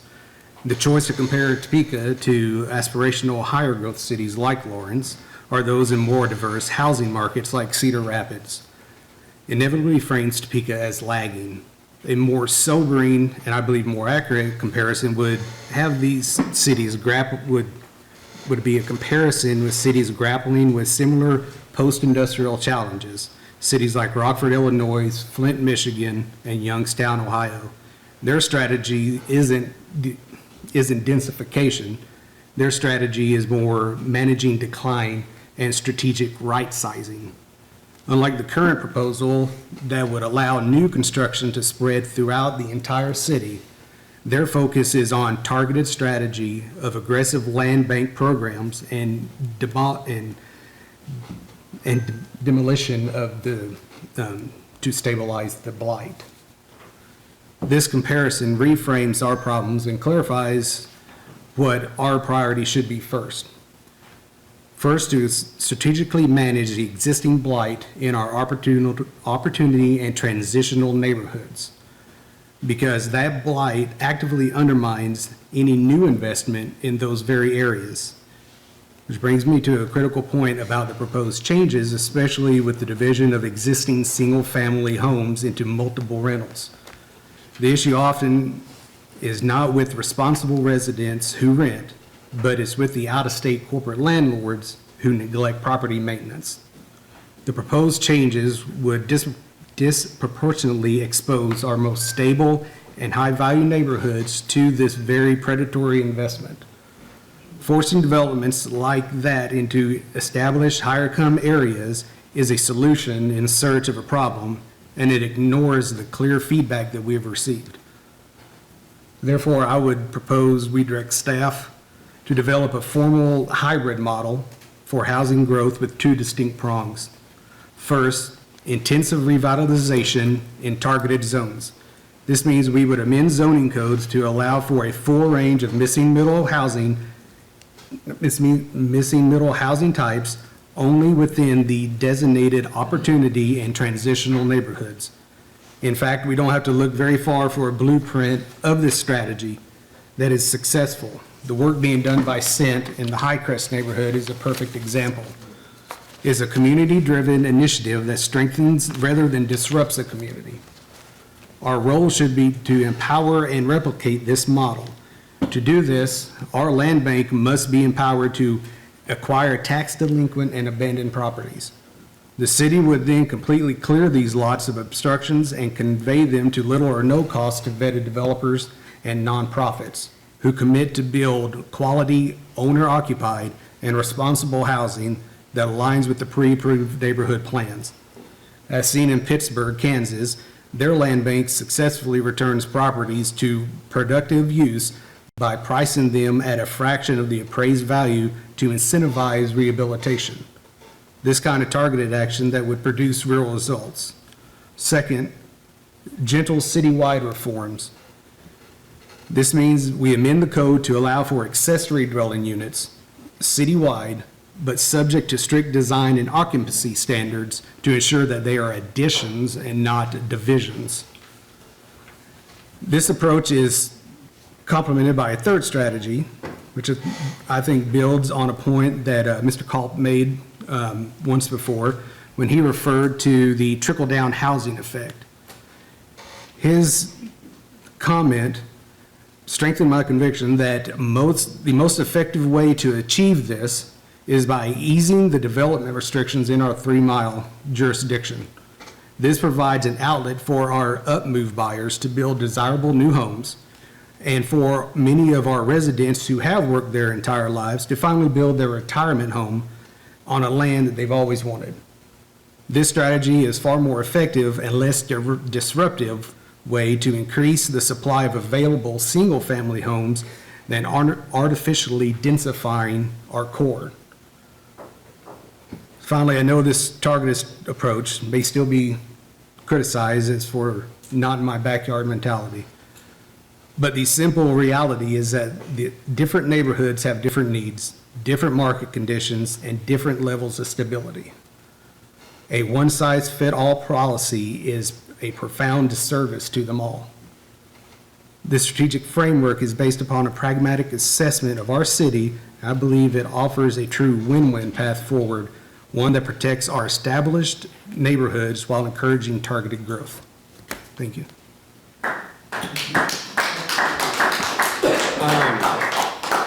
So with that, do you have any thoughts on how you would determine which neighborhoods would fit where, or is that something more? It's in the 2020 housing study. Okay, all right. Those are defined there, all right. Yes. And then, I got another question. So you'd envision the land bank being a part of the strategy? Yes. Any, I guess, change to how properties would be directed towards the land bank, or? I'd say just use the one we have more aggressively and go after the ones that are delinquent. Okay. And that are in these areas where they're just sitting empty or houses are burnt and there's this caution tape around it, and they're just sitting there. All right. And then, accessory dwelling units Yes. are currently permitted. In all single family? Okay, I was thinking that they were not in the single family. So there's what used to be called mother-in-law quarters? Yeah. That is available? Yeah, the city adopted, at the planning commission's recommendation, the city adopted an amendment to the code to allow ADUs subject to standards. Okay. And there are quite a few standards. Yeah, okay. But yeah, they're allowed. They're allowed by building permit. All right. Well, I agree with you in terms that the land bank should be used more aggressively. That is not under our purview. And so we're trying to make recommendations that we actually can have an impact on. And that also goes for blight. So it's still part of the system. We're just trying to impact the area that we can impact. So I just wanted to make sure that was clear. That is not something that we control. That can't be in any sort of regulation that we pass. That's a whole different, separate city department, correct? For the land bank, is that what we're talking? So the land bank is created by a city ordinance, not from the planning commission up. That's a city ordinance to implement. And it has its own commission itself. Sure, would the land bank have issues with this, any zoning regulations here could be, open it up to allow, where the land bank wouldn't get caught up to say, oh, we can't do that because of these regulations. Is there anything that we can do to help in that aspect? I mean, what the proposal is talking about is making CUPs, et cetera, possibly a little more available or legal. So land bank's trying to market property. If a developer is interested in doing a duplex, there would at least be a process possibly to go through to get there on that. So I just think, I'm just winging it here. It potentially helps the land bank market property in some manner if there's another way to develop property.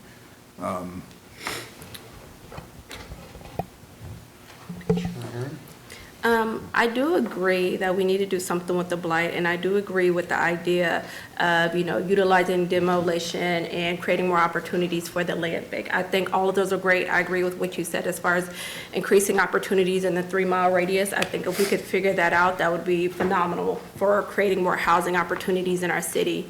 And I also believe that this is a part of that solution. One of the things that we face in the city of Topeka is that our average price point is about $250,000, which is a lot less than other places in not only the state of Kansas, but in a lot of the cities that you mentioned. And so when we're thinking about how to create housing diversity, we're not talking about affordable housing. We're talking about creating housing option. There are people who are living in a 3,000 square foot home that want to downsize but have nowhere to go. There are people that they don't necessarily want a large single family home. They need housing option. And so what we're proposing is housing options, whatever that may be. Someone can go out and build a duplex where they sell each side for $350,000, which has been presented to the Planning Commission in the past. And so I just want to make sure that as we're moving forward, that even with talking about, do we put this in targeted zones, we want to be careful of not removing somebody's option to creating housing that will work for them in all phases of life. So we're looking at across income status, across phase of life. And so there are some points that you brought up that I think are very, very valid. And I agree, I would like something to be done with this 3-mile radius. I would love to see, just, for the record, for more homes to be put into the land bank. And I think part of creating more housing diversity is going to help properties move, because you can get some land right now, but the cost to build is crazy. But if they had more options on what they could build to make the development or the opportunity more profitable, I think that this could fit that. So I definitely appreciate your comments, and there's a lot that we share in agreement on.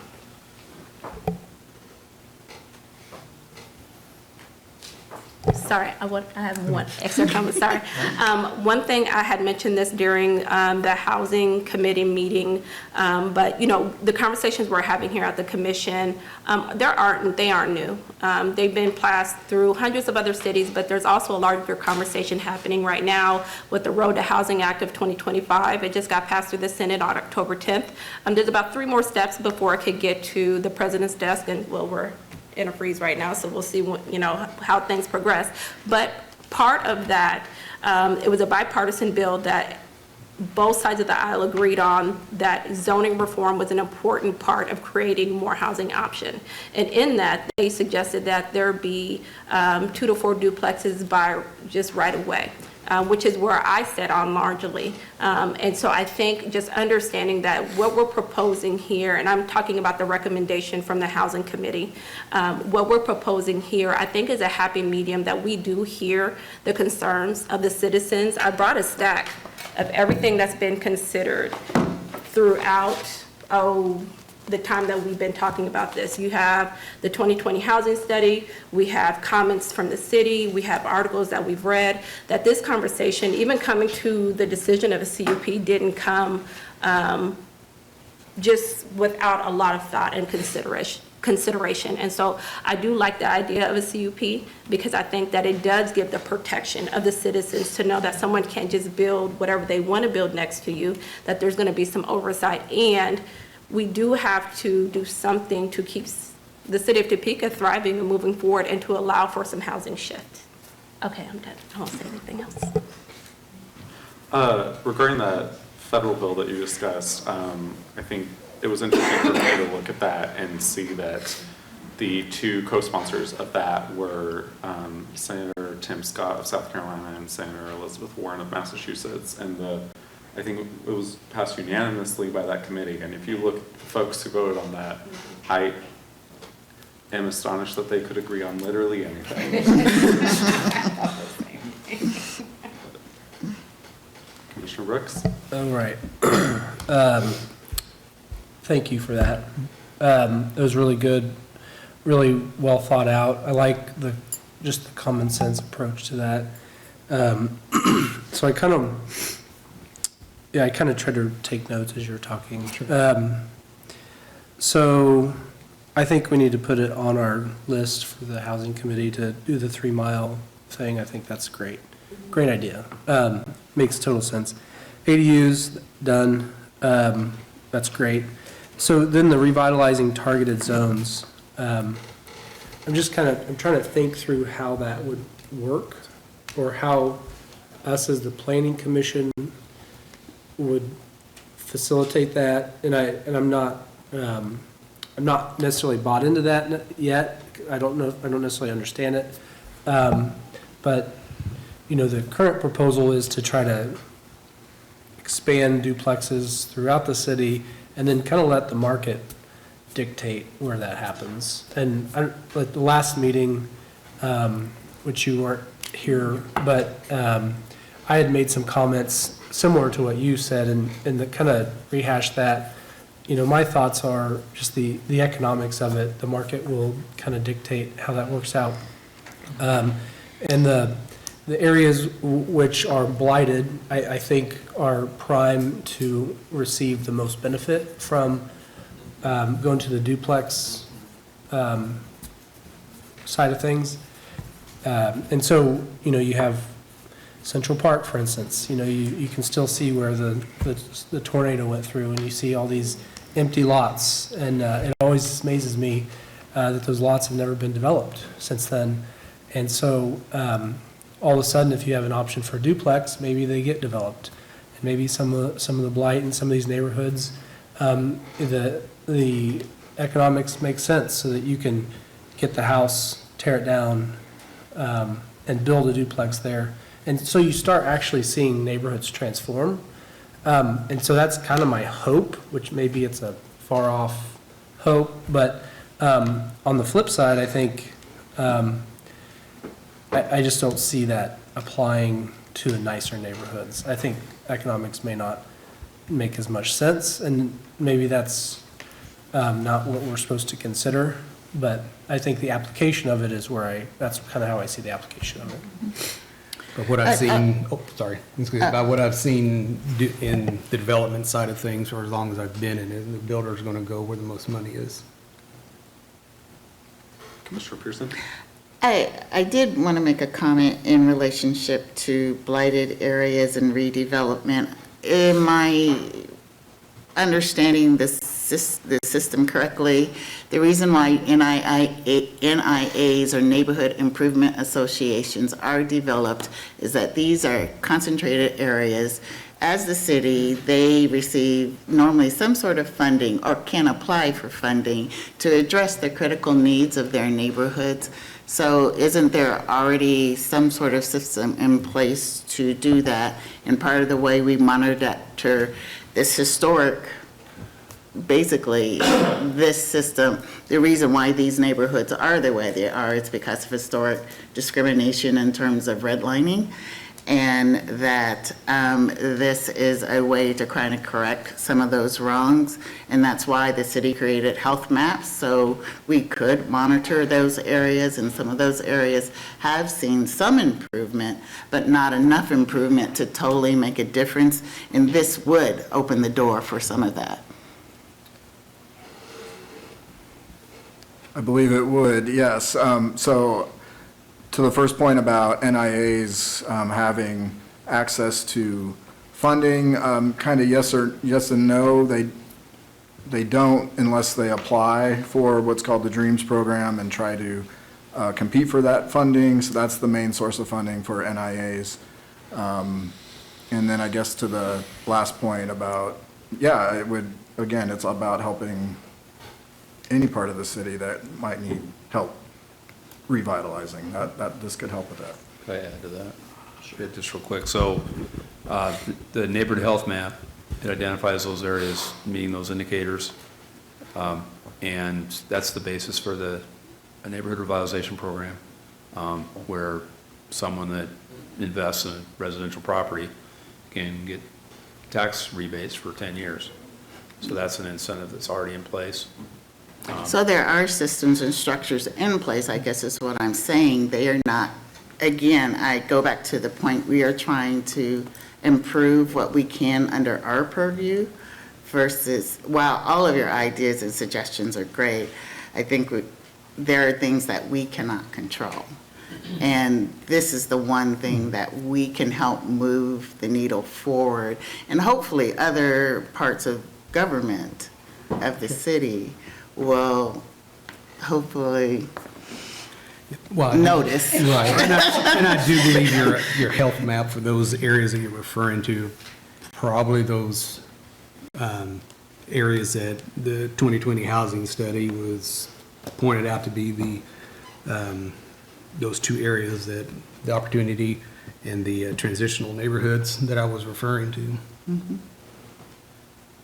But definitely not referring to the lots that are big enough to handle the triplexes and quadplexes that you'd find over in lots that are big enough, like over in the Sherwood area, which this would change all of their regulations as well. I think that's why we're using the CPC, that model to help make sure there's staff input into the process. Sure. So, over the years that I've been in this, I know that we're probably on par with these guys here, but it's the next round of staff that comes in. Understood. Because everybody's going to look at that guidelines and interpret it differently. One would hope if we wrote it down, they'd do it, but. Different treaty guidelines. But conversely, who's going to be the next round of commissioners? Who knows? Thank you. More thoughts or discussion?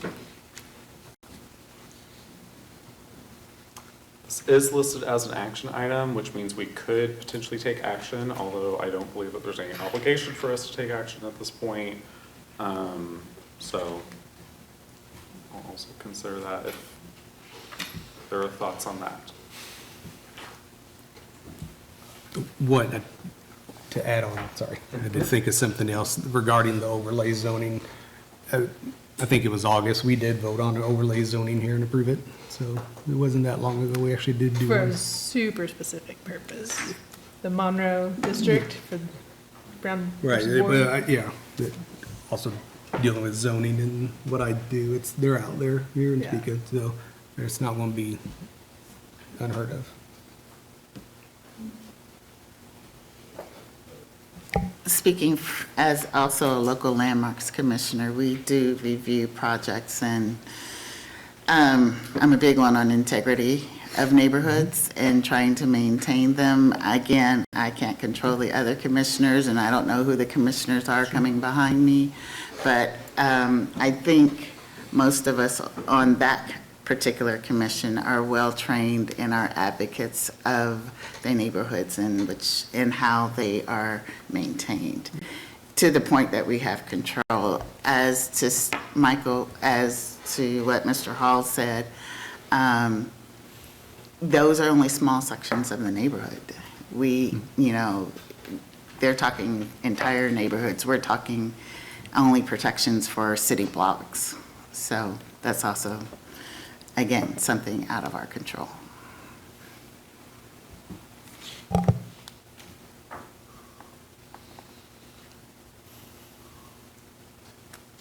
Commissioner Brooks?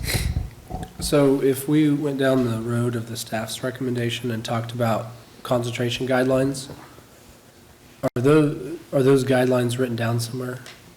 Is that what you had on the slide? Yes, that's the way they're drafted, is what's in the slide. Yeah, right there. Or what's in the same block? I think what's important to understand there is it uses should language intentionally. There are different arguments. You could argue that it's not specific enough, that it's meaningless because it uses should language. Yep. Or you could, but there's a reason, that's really guidance. That's what they are, they're guidelines. When you look around where there are vacant lots that are zoned R1 and R2, tend to be in newer subdivisions where you'll have entire blocks that are vacant. Yep. I don't think that was the intent. I don't think that was the housing committee's intent, was to facilitate a bunch of duplexes on those lots. Now, some of those lots are going to be restricted by restrictive covenants, but that's outside of our control, outside of your control. There might be other neighborhoods where I think it depends on the context to some extent. Yep. Yeah, I like the thought of giving staff tools in their tool bag that they can use if they need to. So, because there's going to be nuance, and there's going to be times when having two duplexes next to each other is actually good for the neighborhood. It'll help the neighborhood. Or there's times, like you said, when having two next to each other is, no one's going to want that, and common sense would say no. So I like the idea of giving staff the ability to not kind of navigate that more easily.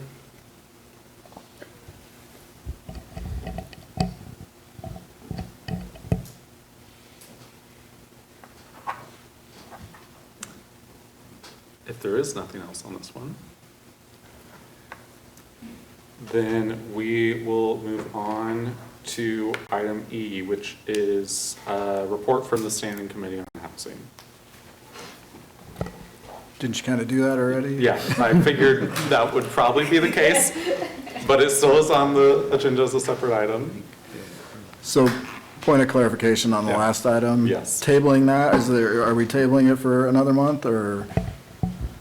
I'm kind of on the fence. I feel fairly good about where I'm at, but I think Commissioner Mock's comments are worth pondering on a little bit.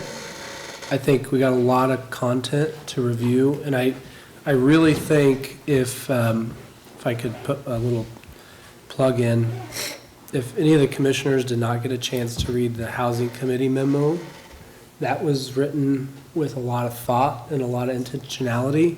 And I would just ask everybody to read that if they can, because I think there's a lot to consider. We want to make a good decision. I feel pretty good where I'm at, but maybe we come back in a month and we have that discussion again, if that makes sense. I think if there's not a strong conviction, then it makes sense to not make any decision that we can't go back on. Commissioner Herron, did you have something? Oh, no, I was just going to say, if we do table it, would it be possible to get commissioners' comments in an email? Would you be able to email them? If we do decide to table it.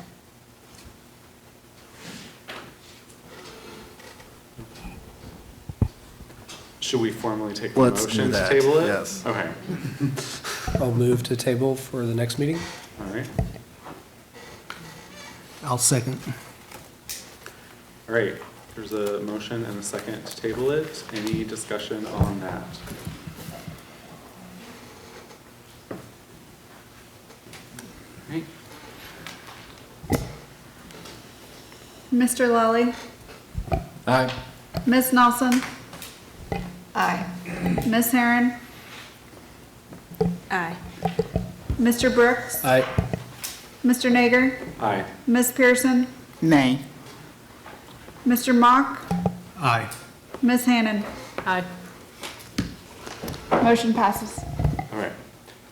Then that definitely wraps us up on action items. We would be moving to the next item, which is E, which is the report from the committee, but like we kind of talked about, that was largely what we just talked about.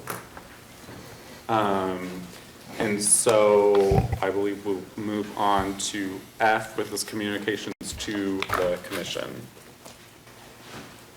Commissioners, there will be no other action items or possible action items at the November meeting, so we'll try to bring a discussion item or two back along with this duplex item. So relatively light agenda for November. That's all I have.